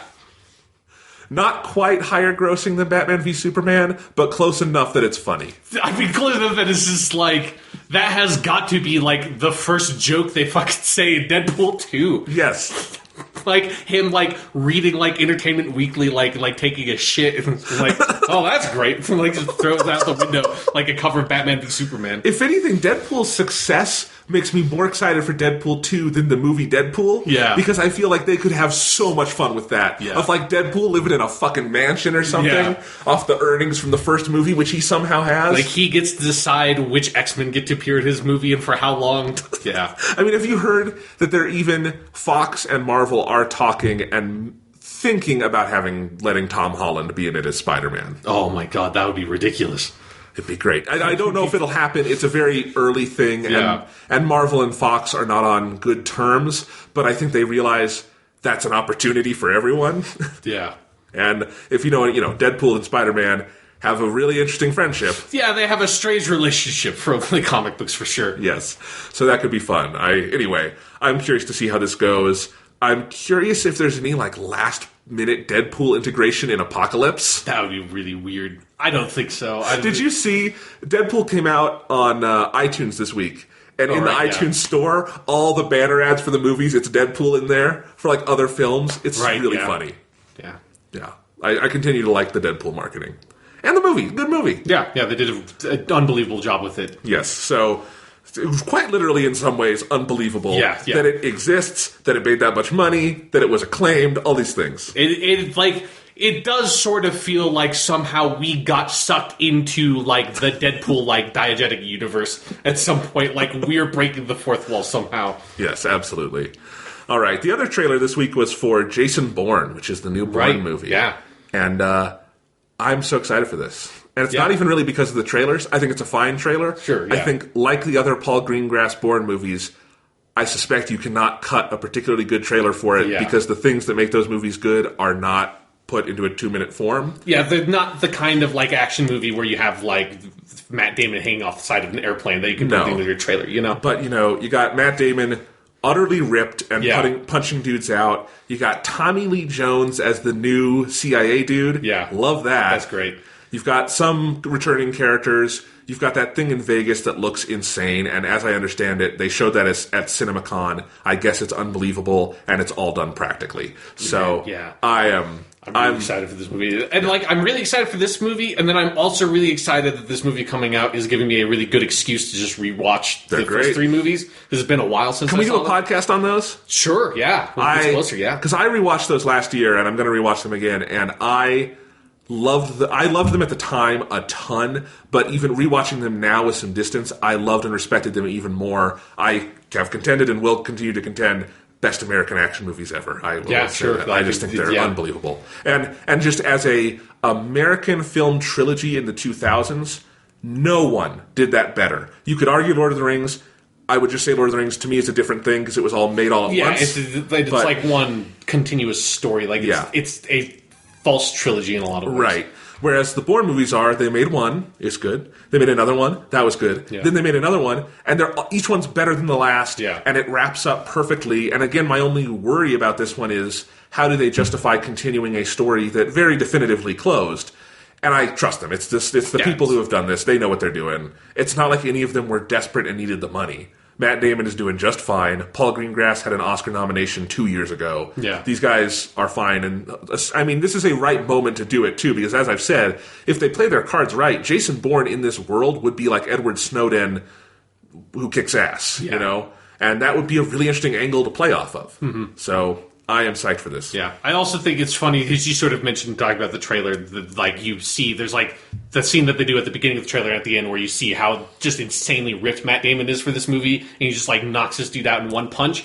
And there is some film academic who's sitting waiting for this movie to come out to write an essay about how action movies change how the physicality of the action star changes with time, and it's feel like this is a really clear example of in the early 2000s, Jason Bourne and stuff was a part of a trend of very svelte, lean action stars that it was the character's supposed to look like a normal guy and they can kick your ass, like Neo for the Matrix, Jason Bourne. And then now with the Fast and the Furious movies, I feel has started this trend in a lot of the superhero movies with Thor and Captain America of really bulky, big guys that are not quite like Schwarzenegger and Stallone from the 80s, but are way more on that side of the scale. As close as you can get without steroids. Yes, without it just being this is completely ridiculous. No human being is ever meant to look like this. Yes. So I just, that was just something that I thought watching the trailers. It's really interesting how that changes with the culture. That is the most fun thing with the Bourne Identity, the first one, is Matt Damon looks like a 12-year-old boy. Yeah. But feels like that's appropriate for the characters. He's just this totally unassuming guy. I think it's appropriate, his look in the Bourne Supremacy. In Bourne Identity, sure, it's really when he switches to the stunt double, you can see in that movie because he has no fat or muscle on him at all. Right, yeah. Anyway, but it's fine. So, no, I get it. And you should write that. It sounds like you have your thesis all worked out. Yeah, but that's a lot of research and stuff. It's I want to do all that research. But you get to watch The Matrix and the Bourne movies. They're great. Yeah. Or you can just watch them and not write. That's okay, too. Yeah, that's probably what I'll end up doing at some point. And think like, this is I'm like onto something really interesting here. Yeah, but I'm probably not going to do anything with it. I think a Bourne podcast would be fun. I would love we should do that. Yeah. Those are so good. Anyway, an action franchise that is not as good as Bourne, Call of Duty. No, okay. That's a strange segue, but sure. Okay. A lot of news about Call of Duty this week. Basically, everything leaked before the formal announcement. Yeah. But the formal announcement was yesterday, and they had the trailer, and we know the new Call of Duty game for this year, which is made by Infinity Ward, is Call of Duty Infinite Warfare. Which is the most incredible subtitle of just I feel like they were like, hey, our studio's named Infinity Ward, and we're famous for the Modern Warfare games. Let's name this Infinite Warfare. And didn't think about what that subtitle actually says, and there's no way that game is going to be about some sort of the infinite cycle of war that we've been in post World War II. There's no way it's about that sort of political fucked up situation the Earth has been in. But that's what the subtitle says it should be. We'll talk about the Modern Warfare thing later. Yeah. It's the only good part of this whole announcement. Sure. That trailer is one of the worst video game trailers I've ever... That game is going to be awful. Off the charts, awful. Honestly, I don't even really know what to expect from it. It just, I don't know. I have not seen a more desperate fucking video game franchise play in a while. Well, I mean, it just feels to me like Call of Duty in space. But Jonathan, this is because you haven't really played any of the Call of Duty games in a while. This is what the three studios now. You have Infinity Ward, Sledgehammer that they made Advanced Warfare, and it's their turn up next. And then Treyarch, they've all been playing this weird game of chicken with each other of how far in the future can we set these Call of Duty games and still justifiably argue that the primary weapon is just going to be an assault rifle that fires normal bullets that has a 32-round magazine with a red dot sight on top of it. What is that border at where we are so far in the future that no player can ever accept that we're still basically just using M4 carbines? They're past that point. I'm sorry. Yes, because it's they're fucking in this trailer. They're talking about interplanetary colonies and shit, and they're having wars with the colonies like it's a fucking Gundam show or something. This blows so far past the point of self-parody, it's ludicrous. And I have not played a Call of Duty game since Modern Warfare 3. This is a well-known fact about me on the podcast. But I've been watching them from the sidelines, and if anything, I've been rather impressed with how they really haven't gone full self-parody yet. Yeah. Advanced Warfare flirted with it hard, but was still a good game. Yeah, very good game. Everyone seemed to like Black Ops 3, all that stuff. But then you're just full on, we're in space, and we've got spaceships, and the way that trailer makes it, it's like they're patting, it's so self-congratulatory, using the David Bowie and everything, where it's right, yeah. We're the first shooter to ever think to go into space. Yeah, right, guys? When does Call of Duty just all of a sudden wrap around and it becomes Halo? That's the thing. It's look, space is where first-person shooters started, guys. Yeah. That's Doom. No, first-person shooters started in ancient Nazi castles. Okay. Then they went to space. Let's be accurate here, please. Okay. Anyway, I'm just saying there's a long lineage of space first-person shooters, and I'm sorry, Call of Duty, you don't get to be a part of that. You were a World War II shooter once. Yeah. Stop it. It's so ludicrous and silly. Nothing in that trailer looks vaguely interesting to me. I just don't know, they are so desperate. When does this thing just finally collapse? I don't know, because it is, something that is very noteworthy about this is that it is the next Infinity Ward game, which is since they switched to the 3-year system, basically, when they introduced Sledgehammer, the last Infinity Ward game was Call of Duty Ghosts, which was the first Call of Duty game that I felt like everybody was bummed out about. Nobody was excited about Ghosts. It still sold well because it's a Call of Duty game. But it sold much less than the others. But yeah, it did not sell in the way that, it didn't break the records. Activision didn't come out the day after Call of Duty Ghosts came out. So it's biggest entertainment launch of forever. Also because that came out the same year as Grand Theft Auto 5, so they would never be able to say that. No. But yeah, Call of Duty Ghosts, nobody cared about. Infinity Ward has... it's almost just tragic that studio is still making those games after it got just completely eviscerated by Activision after Modern Warfare 2. And it's still, I think, one of my just favorite, in a weird way, but most favorite internet videos ever is whoever it was that after all the Infinity Ward happened, where stuff happened where they fired basically everyone on that staff. and someone just made a video of the Modern Warfare 2 credits that just crossed off all the names of the people who fired or were left by Activision, and the guys who were fired under, like, kind of suspect circumstances, we'll say. And so it's always left a sort of weird taste in my mouth whenever the Infinity Ward stuff comes up again, because it was a studio that made the most influential and important game of the 2000s, and, like, Activision just destroyed them, and now we're, like, in, like you said, the studio's just making its own, like, weird self-parody of Call of Duty of, like, we don't know what to do anymore with this franchise, so fuck it. You're going to be playing as a Space Marine in this game, Jonathan. And that is, we have to talk about Modern Warfare Remastered. Yes. Because on its own, that's the most excited I've been for a Call of Duty game since Modern Warfare 2. Right. I like the idea of a Modern Warfare Remastered. I'd love to replay that campaign. Yeah, it's very good. PS4. That'd be fun. And with the multiplayer they're bringing back, sign me up. But they're only selling it as part of these special editions of Infinite Warfare, and it is so bald-faced, desperate, and crass of, we have zero hook for our new Call of Duty, so we're going to package Modern Warfare, and if you buy that edition, it is a box that is half and half, Infinite Warfare on top, Modern Warfare on bottom. They know where the money's coming from on this one, and it's like, we literally have nothing to sell you for the new game, so why don't you buy the old game along with it? Yeah, that is the most Activision move in this whole thing of just, like, because I was like, oh, hey, Call of Duty 4 Remastered. Like, there had been all those rumors for a long time. It's like, yeah, that's, like, that campaign is awesome. I've been kind of thinking about replaying that for a while, but I don't want to hook up my 360 again. This would be great. And it's like, oh, I wasn't actually planning on buying Infinite Warfare? Can you please, Activision, can you just sell me, like, I'll pay, like, $40 at most. Like, that's a significant amount of money for Modern Warfare Remastered, I would think. It's like, no, you have to buy this game that you maybe don't really want to get the game that you do kind of want. It's just pretty fucked up. Which is not a new game. It's an old game. No, yeah. Yeah, it's especially, I wonder if Infinity Ward can't do anything with this series, is it worth having I guess it gives Sledgehammer and Treyarch more time, and they are making games people really like. Yeah. But maybe just take a year off, like 2 off, 2 off or something. Or 1 off, 1 off. Like, because Assassin's Creed has abandoned the yearly model, so why not Call of Duty? Yeah, especially if this is the best you can do. I really wonder if this game face plants, as I think it very well could.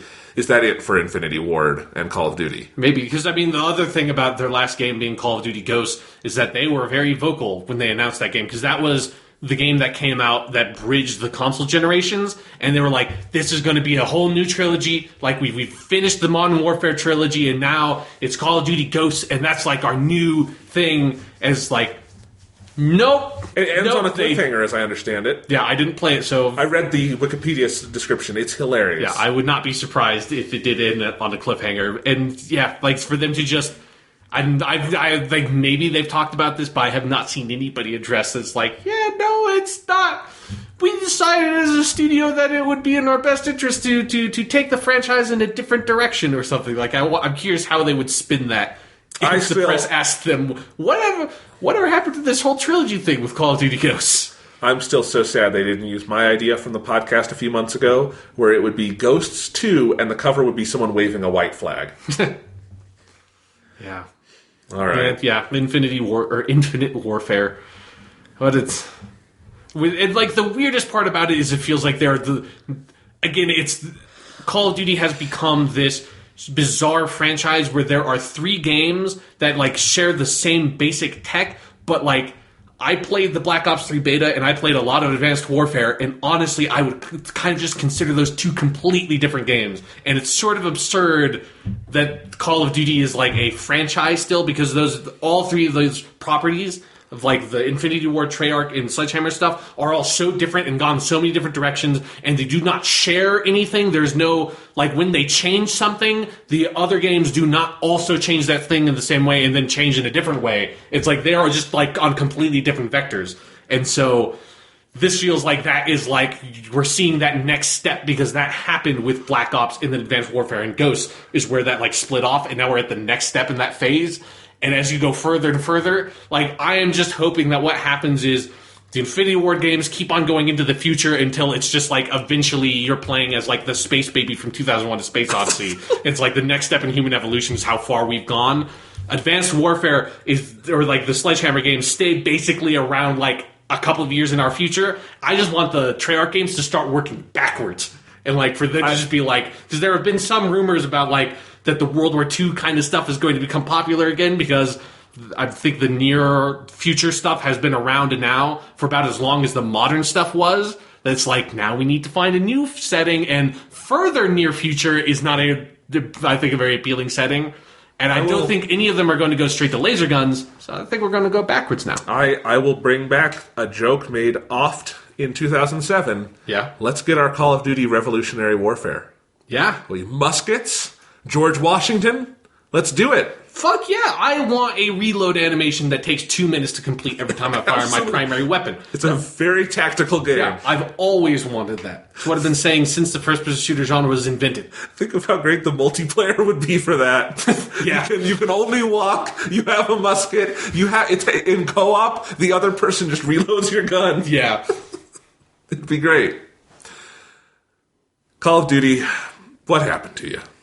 You were a World War II shooter once. Remember that, Sean? Yeah.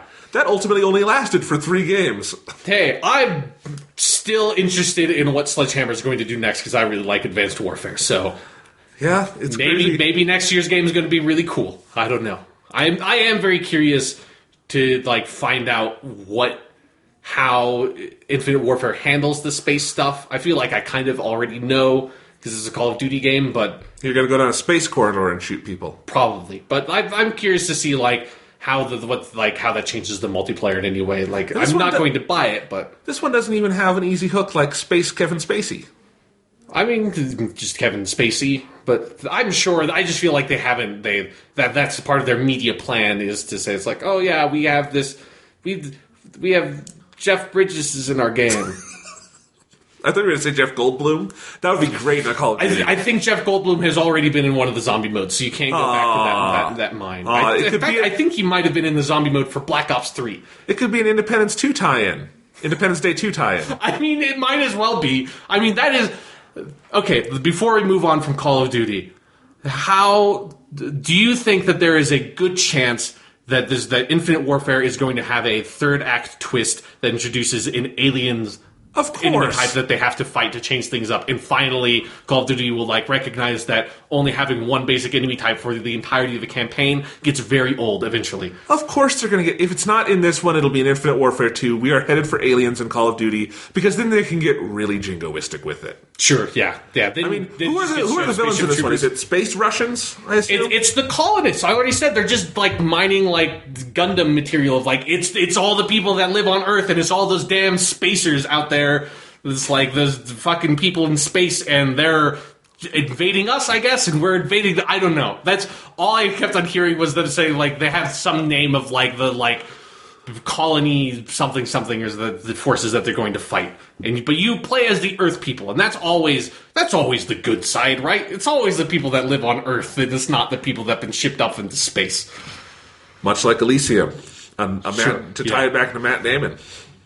Sure, that was necessary. Anyway, all right, let's move on to our final topic, and maybe a big topic, which is Nintendo news. So Nintendo, in a basically financial forecast call, a shareholder call, announced that the Nintendo NX, which we still know nothing about, there's plenty of rumors, but most of the rumors clash enough that at least half of them can't be true. And there was a weird spree of like 3 or 4 different controller hoaxes of people making fake mock-ups of the controllers and trying to fool people online. And every time it happened, I just looked at the screenshots like, that's not real. Anyway, I don't care how plausible it is. I just stress that because it's important to remember we know nothing about this console. No, yeah. But the Nintendo NX, they say, will ship worldwide March 2017. Good luck with that. Yeah. That's an awfully... Yeah, we'll talk about that. That's an awfully specific date for your unannounced console anyway, and that at the same time, Zelda Wii U, which really had never technically been announced for 2016, has been... I feel like they said it was going to come out 2016. Okay. It has been delayed to that same release window, and it will be a Wii U release, but also an NX release just like Twilight Princess for GameCube and Wii. Although probably without weird control things on it, but who knows? Who knows? Because we know nothing about the NX. But the implications of this, it's a very small news item in some ways because not much was announced. It's the lack of things that were announced that's interesting. But the implications are wide, and one of those, and I think the starting point for any discussion, is that leaves Nintendo with basically nothing for the rest of this year. Star Fox Zero was their last big release on the Wii U for the year. There are other people Wii U... do not seem to like that game very much. No, I had it pre-ordered and I canceled because it just... I want to play Star Fox Guard. Everyone says... I can get that downloadable for $10, so I will probably do that and try it out. That seems like the better route to go. Yeah, but Star Fox Zero was not well received. It sounds like even if you like the controls, it's just kind of a watered-down version of 64, and I can play that in the 3D re-release on my 3DS, which is a great remake of that game. It's fantastic. You couldn't ask for anything more. So, not playing that. Not a lot left. I will be playing Shin Megami Tensei # Fire Emblem. What's it called now? Tokyo Mirage Sessions # FE. I was looking this up earlier today. And I realized it's not a hashtag. It's a sharp symbol, so you're supposed to voice it as Tokyo Mirage Sessions # FE. Okay. Well, luckily that seems to be the kind of game where when you boot it up at the title screen, they just have all the different characters have recorded a line that's like Tokyo Mirage Sessions # FE. Yeah. So you'll be able to remember that title very well, I imagine, when that game comes out. So that's a game I will play. I'm sure there will be more Virtual Console stuff, but in terms of mainstream releases, the Wii U is done. Yes. And there's Paper Mario Color Splash, which I don't understand anything about what that game is, but that was announced at a Nintendo Direct, and I feel like there was something else that was a very small game, because before you came over, I was looking up on Nintendo's website, I was looking up Wii U games, and there was I would say there was 2 that were actual Wii U games, and there was maybe 12 and the total, and 10 of those were Axiom Verge, that PS4 release from last year that is getting a Vita port today. Or not today, but I think this week or last week it got a Vita port. That's also getting a Wii U port at some point. It's a lot of stuff like that. There is basically nothing coming up for the Wii U. The Wii U is dead in the water, and the 3DS is also kind of adrift. It has more coming out this year. Pokemon, it has Metroid Prime Federation Forces, and they've got those Dragon Quest ones coming west. Yeah. The 3DS, to be fair, has already had kind of a big year with Fire Emblem, with Bravely Second, with these games coming out. So stuff is coming out for that. Yeah, that's a good point. But still fairly quiet on that front, especially because we expect the NX kind of to be a replacement for both of these systems. Nintendo will be kind of absent from the rest of 2016, and even assuming they get the NX out in early 2017, as they say, what's the news cycle here? Because what's the hype cycle? Because the other piece of this announcement is what they said: we will not talk about the NX at E3. Nope. We will only talk about Zelda. That will be our only playable game. Yes. Yeah. What are you doing? I don't know, man. I am so befuddled by this because there's so much there's so much to unpack with this fucking announcement of there has been a lot of speculation recently before this came out that the Wii U would come out this holiday season, and that was the NX. Sorry, there's no actual name for the console. It's hard to fucking remember what to call it. The Wii U 2. Yeah, the Wii 2U. But that would be a great name. The Wii 2U. Because that would totally shore up all the confusions that I imagine lots of people still have today about the Wii U of being an add-on for the original Wii, if they did the Wii 2U.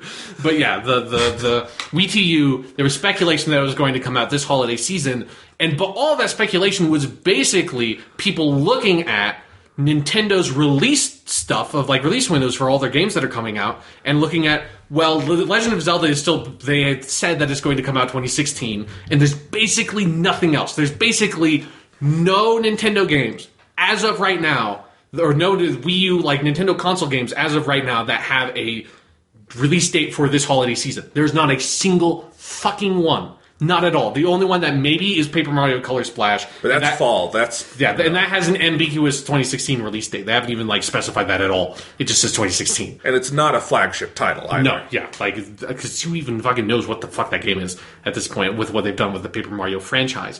But so people looked at Nintendo's release stuff and said it's well, maybe, like, the NX is going, like, we know the NX is well into development at this point. Maybe it's going to come out this holiday season, and they will, like, do a really quick press cycle of, like, announcing it at E3. It's like, that would work. There have been consoles that have basically done that before. You know, the Sega Saturn fucking launched the day it was announced. That didn't work out well, but people have done it, right? And so now that Nintendo has announced, and announced, again, not, like, to people, like, not to their audience. This was not a Nintendo Direct. It was through a financial thing related with their investors, and, like, they released a small press release through, like, their Nintendo UK site, talked about it, like, a couple of hours after that stuff came out of their financial filings. And so, nothing that is meant to talk to consumers at all. They've just said to their fucking backers, hey, where the NX is going to come out March 2017, but nobody has talked about, hey, but then we all thought that it was going to come out because you have no fucking games coming out, and so that means you just have nothing coming out this whole year. And then the other thing that is interesting about that is that now that they've pushed it back and they said March 2017, March is the end of Nintendo's financial year. It's the end of, like, their fiscal year for basically almost like for like everyone in video games at the very least. And so what that means is that it gives this impression, at least to me, that is the last basically section of the year that they can put out the NX and still have that, like, sort of like count for that year of their finances, and, like, show that to their investors and stockholders and say, hey, like, we have, like, all this stuff, like, where we're, like, on an upward trend because Nintendo is on a way downward financial trend. Like, their stock is down, their revenue is down, like, everything is down with Nintendo right now. And so saying that it's March 2017 is like, hey, if we need to get this out, that is like the earliest date that that is the latest date that they can get it out for it to still kind of count, because that fucking fiscal year is basically a wash if it doesn't, because they have nothing coming out in it at all. And so if it does get pushed out, that is like a whole year that the only thing of note that Nintendo has released is Pokemon, or a whole fiscal year that the only thing they've released is Pokemon that matters. That's fucking crazy. And Pokemon being for their already successful system, yeah. Nothing for their struggling one. Yeah, and nothing to, like, indicate like they have a strong foot forward into the future. Yeah. Like, that's really fucked. Like, it's weird and kind of scary. I mean, someone pointed this out on Reddit. I read the Nintendo Reddit sometimes just because that's where I get my news about, like, Nintendo Virtual Console releases, because no one else reports on it. That makes sense, yeah. But anyway, and someone said, I like my Wii U for this reason, but I realized today I have the least amount of, like, actual Wii U games purchased for my Wii U than any other console I've ever owned. I own fewer games for that console than any other console I've ever bought or owned, including other newer consoles. Yeah. And I realized, I thought about it, I'm in the same boat. I have never owned a console and had that few games for it. Yeah. I have a lot of Virtual Console, and mostly I use my Wii U for Virtual Console and for Wii backwards compatibility and stuff. And I like a couple of Wii U games very, very much. Yeah, there have definitely been great games that have come out from that system. Yes, but overall, it is a system where I play Super Metroid and stuff like that, right, because it does play them in very good quality, but that's not what it should be. And so I like and appreciate my Wii U for that reason, but man, again, the most sobering thing you can say, The Legend of Zelda, the most acclaimed series Nintendo has ever had, will be lapping the Wii U. Yeah, like they've basically took a generation off, more or less. That's like, because it's going to be cross-platform or whatever, like bridging that gap.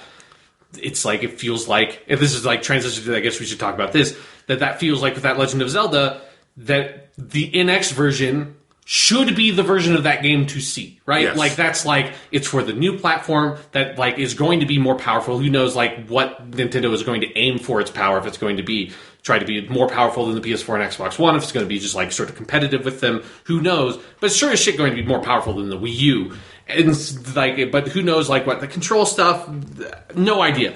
But if it's going to be on those two different platforms, ideally, you want to be like, hey, Legend of Zelda, you can get it for the Wii U if you already own it, but hey, like, the NX version has, like, all these bells and whistles and stuff, that this is the version you want to own, in the same way that actually, secretly, the GameCube version was the better version of Twilight Princess, but when they were marketing it, like, they barely manufactured any GameCube discs of Twilight Princess. This is, like, one of the most valuable fucking games that has come out like of the 2000s because it's so rare. But they said it's like, hey, the Wii version has like you have all these like Wii motion controls and all this stuff, and it's like it's a widescreen and all this. It's like, hey, like you can get it on the GameCube. Like, you kind of can't, but you can get it on the GameCube theoretically. But the Wii version is the better version of the game, is what they want to position it as. It was a Wii game for all intents and purposes. Yeah, like I don't know anyone who fucking had a GameCube version of that game. My older brother, he owns it, and I told him that, and he's like, yeah, I only recently realized how rare it is. Yeah, that's crazy. But yeah, so what's really weird then is that Nintendo has basically said they're going to have practically no presence at E3 on the show floor. Like, I'm sure they're going to have Nintendo Direct that will talk about some stuff. But the only playable game, they've said, is going to be the Wii U version of The Legend of Zelda because they're not showing any NX stuff. Oh my god. Which is like, why are you showing the fucking Wii U version of this Legend of Zelda game that's been in development for like 4 years that you haven't even said what the name of this fucking game is yet? Why are you showing the Wii U version when you have just said that you're going to make a Wii U and NX version, and theoretically then the NX version is going to be the better version of the game? Nobody wants to see the Wii U version of the new Legend of Zelda. Everyone wants to see the NX version of it. And that would be a great way to introduce the NX. Fucking yeah, right? So why show off the version of the game for the console that you already are tacitly admitting is your failed console? It's like the first fucking Nintendo failed console since the Virtual Boy. Like, what is that reasoning? That makes no goddamn sense, because all it's going to be is people looking at the fucking Legend of Zelda for Wii U and thinking, well, what is going to be different on the NX version? Like, is the NX then going to have, like, the same sort of, like, is it going to be backwards compatible with, like, the gamepad stuff? Are you going to make a new, like, gamepad 2.0 for the NX? Like, what is this? What is that? It's such a bizarre way to show off the game when you've already said there's going to be it would be like if when Call of Duty Ghosts was announced, like that they showed off the PS3 version of the game instead of the PS4 back then. Like, who gives a shit about the old version of the game? Show us the version of the game on the new console. That is going to be the version that everyone is interested in. Especially because I think at this point we can pretty well assume that part of the reason why Zelda is delayed as much as it has been is to make an NX version. Yeah, because there are only 13 million Wii U's on the market. Like, yeah. They're going to want to use the momentum of Legend of Zelda to push the new console. It is way more valuable as that than to potentially sell like several million copies. Yeah, I mean, and this is what happened with Twilight Princess. It was pretty much done for GameCube. Yes. They delayed it by a year so they could make it for the Wii. Very smart business choice because it really helped launch the Wii, which went on to become a behemoth. Yeah. But, you know, with this, it's probably the same scenario there, which means that a lot of the work that's gone into it has gone into it for the NX. That's the version. Again, they did not show the GameCube version of Twilight Princess at any point. It was all the Wii. You know, except that it's like in most of in its early stages before like the Wii was even like even twinkle in their eye. But even then, I will say we gotta remember on the GameCube they had made Wind Waker. The GameCube had its Zelda game, so no one felt like cheated by that. You know, now it's you could be a Zelda fan, own your Wii U. You got 2 remakes. You got a bunch of Virtual Console games. Yeah. You never got a Zelda game. Specifically made for that console. Yeah. We never got a Zelda game specifically made for Wii U. We never got a new original Mario IP. Yeah, we got Super Mario 3D World, which was like critically well received. But it's a great game, but it's a sequel to 3D Land. It's not like we got Galaxy or Sunshine or 64. Right. We didn't get one of those. We did not get a Metroid game. We did not get a... F-Zero, I don't know. At this point, would be surprising. But most of their franchises were completely dormant for this cycle. Or, like, if they did come out, like, it's sort of like some of the, like, least interesting... Like, all the most interesting games on the Wii U, weirdly enough for, like, Nintendo, are, like, it's Splatoon. It's, like, Super Mario Maker. It's Bayonetta 2. It is not Donkey Kong Country Tropical Freeze, whether it's a good game or not. Like, none of those games are, like, really exciting entries in that franchise, you know? Yeah, I think to me, most unequivocal success on the system is Smash Bros. Sure. Which is brilliant, but I also think of that as like this hybrid with the 3DS version, so it's like the Wii U doesn't even claim exclusive ownership over that in a weird way. So yeah, the Wii U is not a bad console, but it is a failure, and that is a weird, Nintendo seems like they don't know how to react to failure in this case. And, again, and if any brand name can come back, it is Nintendo. Sure, yeah. But this is a challenge. How do you stay dormant for basically 2 years and then launch a new system And maybe on some level that's what they need to do. Maybe the air just needs to be cleared. I would say the NX probably needs to be a fresh start. I don't see how it could be backwards compatible with stuff. It probably just needs to be its own thing and leave the baggage of the Wii behind, of the 3DS behind, and just start fresh. That's probably their best hope. But that means that they have to have first-party support. They have to have third-party support. They have to have online functionality. They have to have all these things that they never got around to doing with the Wii U. And it seems like they are getting ready for that. There is this new My Nintendo account. Right. They could actually have unified accounts and stuff. But they are playing catch-up. And until the point where they are done playing catch-up and playing in the present, Nintendo has no future. Yeah. But Jonathan, do you want to hear something that will blow your fucking mind about how bad Nintendo is at trying to pivot out of the Wii U? What? So the Wii came out in 2006, and the Wii U came out in 2012. Yes. If the Wii U if the NX comes out in 2017, the Wii U will have almost been on the market for the same amount of time as the Wii as their primary console. Oh my god! It would be over 5 years. Because I've thought of it as a short length because it is short for modern consoles, but it's not, because the Wii had a shorter life than the PS3 and the 360. So it will, because everyone was thinking it will be.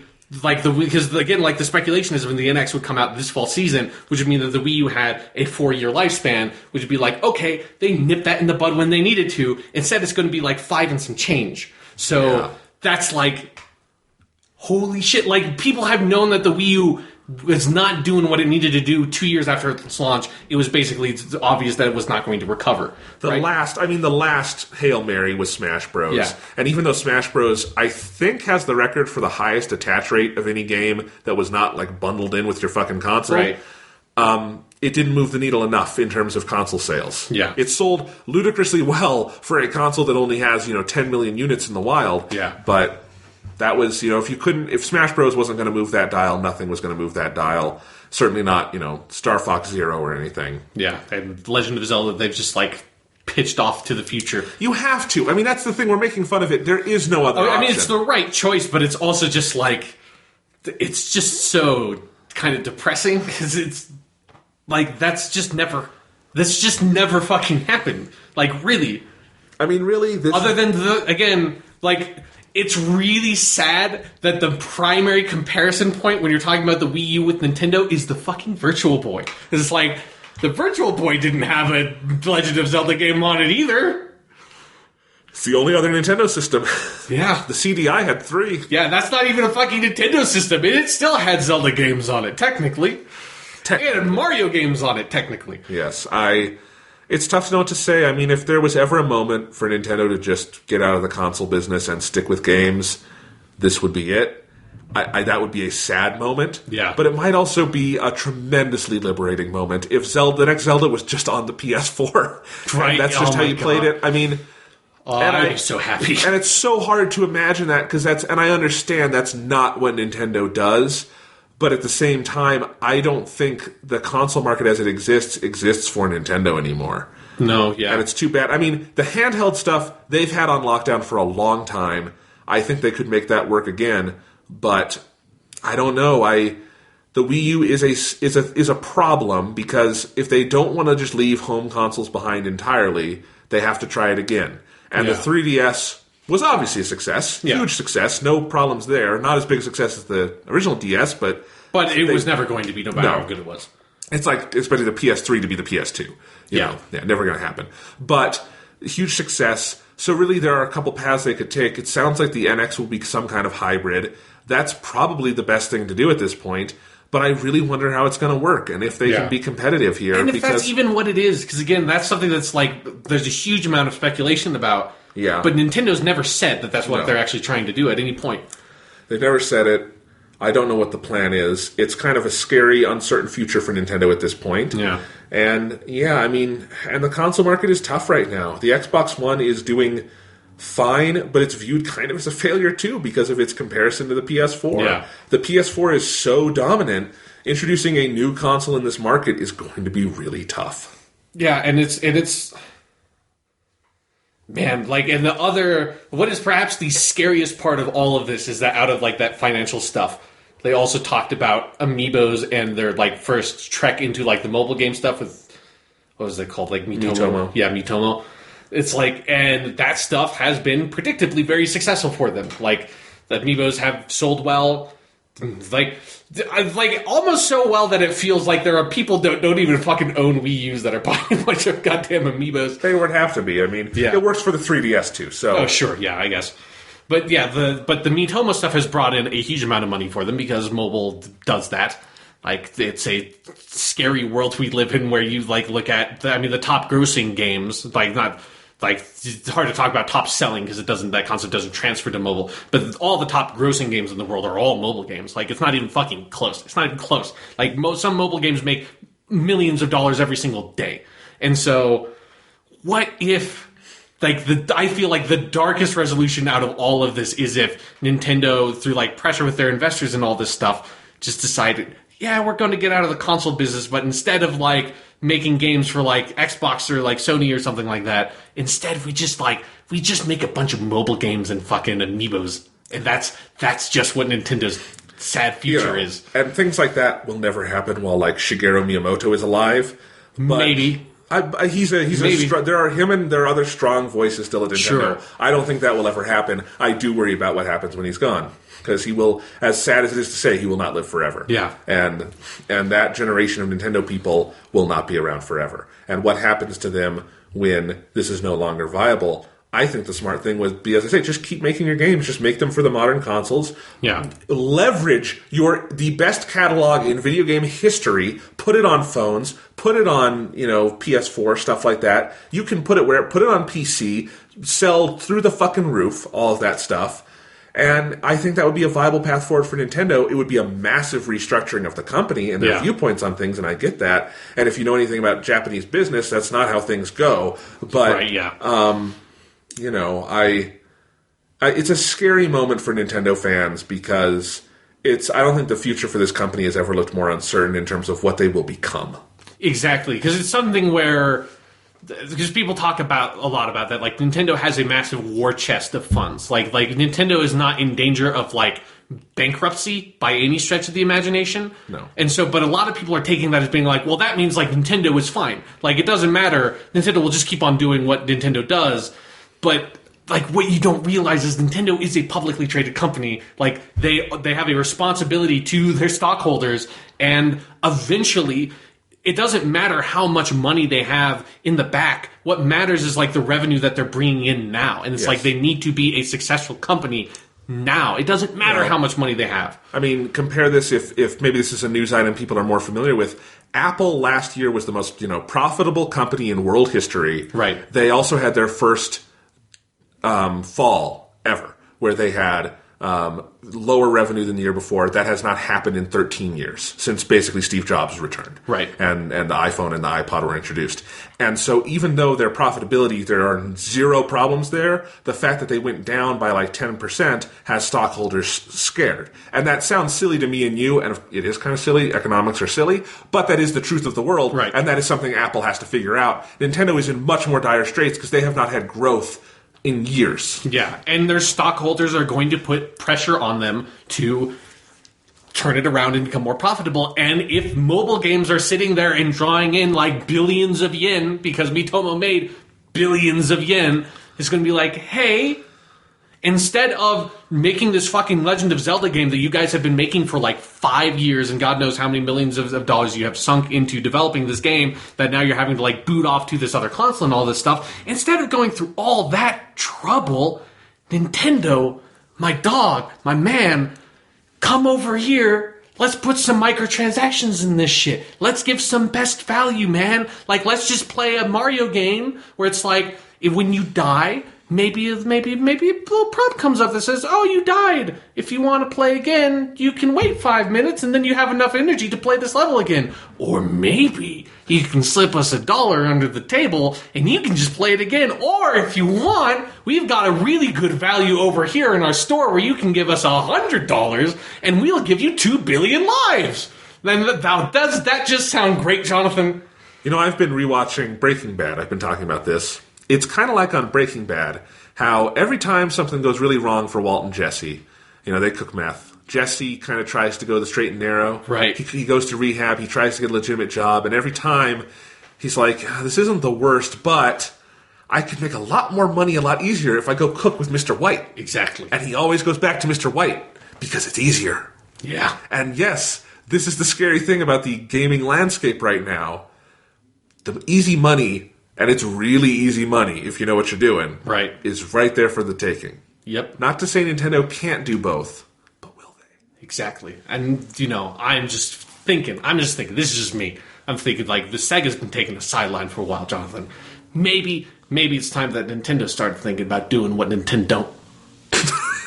Okay, this got sad. Yeah. And scary. Yeah. No, I mean... Dark times. And there are, if we're being fair, some of the other rumors include all of their studios have gone dark and are working on things. Right. They've brought, Retro back, and they are working on something that is heavily rumored to be another Metroid game, because the last time a non-retro studio made Metroid, it didn't go so well. Right. And so, maybe they are using this time, and because really Nintendo has been quiet for a couple years now, if we're being honest. Yeah. Smash Bros. Was the last really big thing.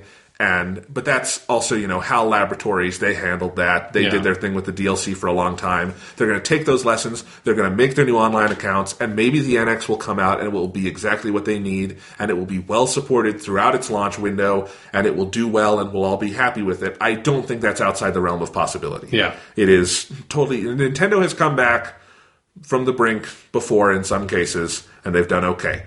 The problem is, this is a bigger brink than they've ever faced. Yeah. This is a very different landscape. And, there are a lot of dark paths they could wind up taking. Yeah, and it's just uncertain whether or not the current console market can really accommodate Nintendo. Because, after the Wii, they just completely fell out of sync with the rest of the market. And, I don't foresee them ever finding a way to bridge that again, right? They're never...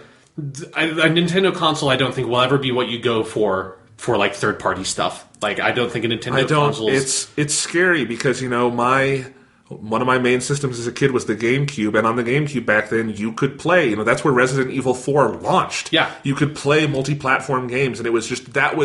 That was an era where there were 3 consoles, and you could, for most, big games, you could play them in most of those places. Yeah. And not most, I guess, but a lot, because the PS2 had an awful lot of exclusives. Yeah, but for the third-party games. Yeah, they generally came to the Xbox, the PS2, and the GameCube. And then you bought the Wii, and you realized very quickly, we did technically get Modern Warfare on this thing, but you don't want to play it that way. No. And then, it didn't take long for the Wii to just all of that dried up, and no one really noticed for a while because Nintendo supported the Wii very well through first party for a while, and the Wii had a lot of things going for it, and it sold amazingly, but then none of that has ever come back. Even when the Wii U launched, it was this half-hearted, here's your Mass Effect 3 port. Here's Mass Effect 3, not Mass Effect Trilogy, just Mass Effect 3. Here's Batman Arkham City Armored Edition. Here's, Epic Mickey 2. And hey, you can play Zombie U.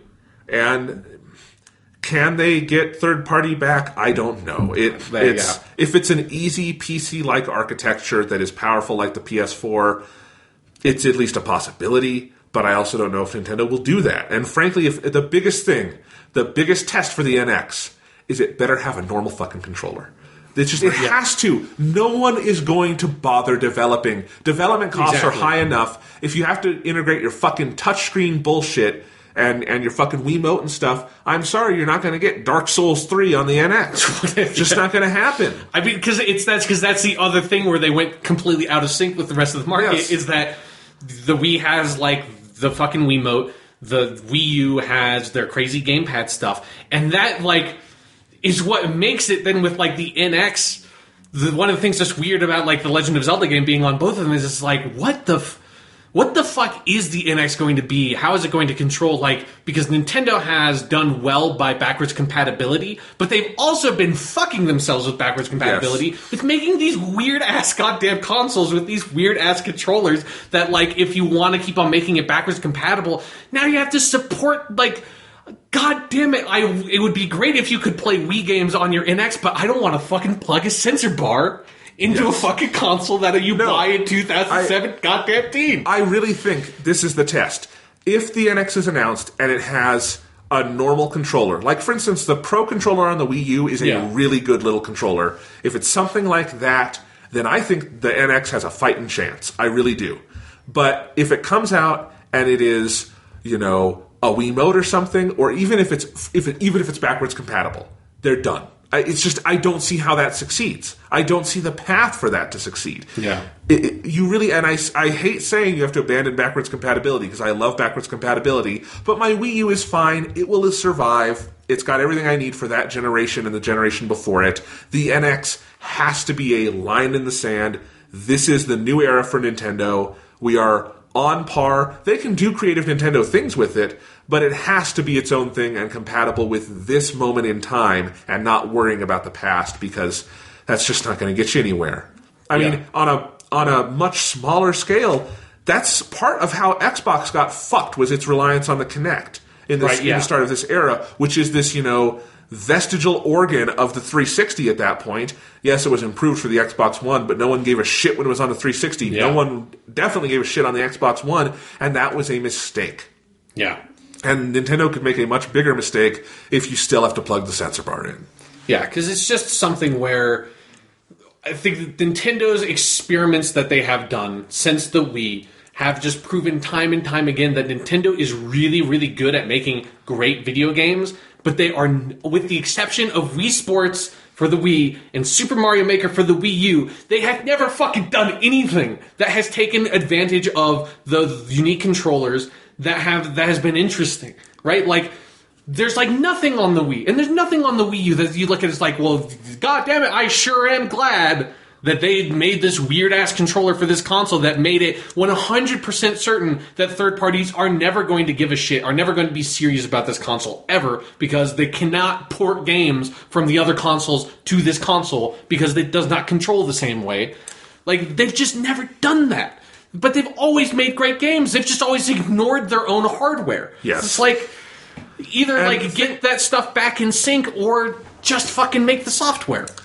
Yeah, and really, again, if the NX is just on point, it is a game console for them to deliver their great, games, then I think it absolutely has a fighting chance. Yeah. In fact, I would expect it to do well, because if they maximize what they do well, and what Nintendo does well, they do better than fucking anybody. Yeah. Then it works, and I think the counterpoint to all of this people would point to is the DS family, which has done tremendously successful, and you could say the two-screen thing is kind of a gimmick, but I would say there's a couple differences, the biggest being that's portable. Yeah. And that portably, the two-screen thing, I think was a stroke of genius. They've constantly used it well, consistently made good use of it, and it's become a part of that. A two-screen thing does not work at a home console, and the Wii U is proof of that. Yeah. Frankly, the gamepad, compared to the gimmicks of the Wii, is a minor gimmick. But it was enough of a gimmick to shoot them in the foot, because that's just not how it works, sadly. Yeah, it's just something where, like, Nintendo has been such a strange company for so long now with what they've been doing, and it's so frustrating as someone who grew up playing a bunch of Nintendo games, particularly for the N64 and the GameCube. It's just like Ocarina of Time is one of my favorite games ever. Like, Super Mario 64 is one of my favorite games ever. Smash Brothers Melee. Like Mario Kart, those are some of my favorite games ever. But it's like but ever since the Wii, I've been driven away from Nintendo personally, because I don't like their consoles. I don't like their hardware. I think their games have always been good whenever I've had the opportunity to play them, but I don't want to put in all the money and put in all the effort to get this whole other console, hook it up to my TV, learn this unique controller and all this stuff to play games that play like the same kinds of games they've been making all along, just better. I don't want to put up that effort to buy their console, so I haven't really. It's just, I want to play Nintendo games again, but god damn it. Let me do another sobering statistic maybe to end this on. Okay. So, Legend of Zelda Skyward Sword comes out 2011. Yes.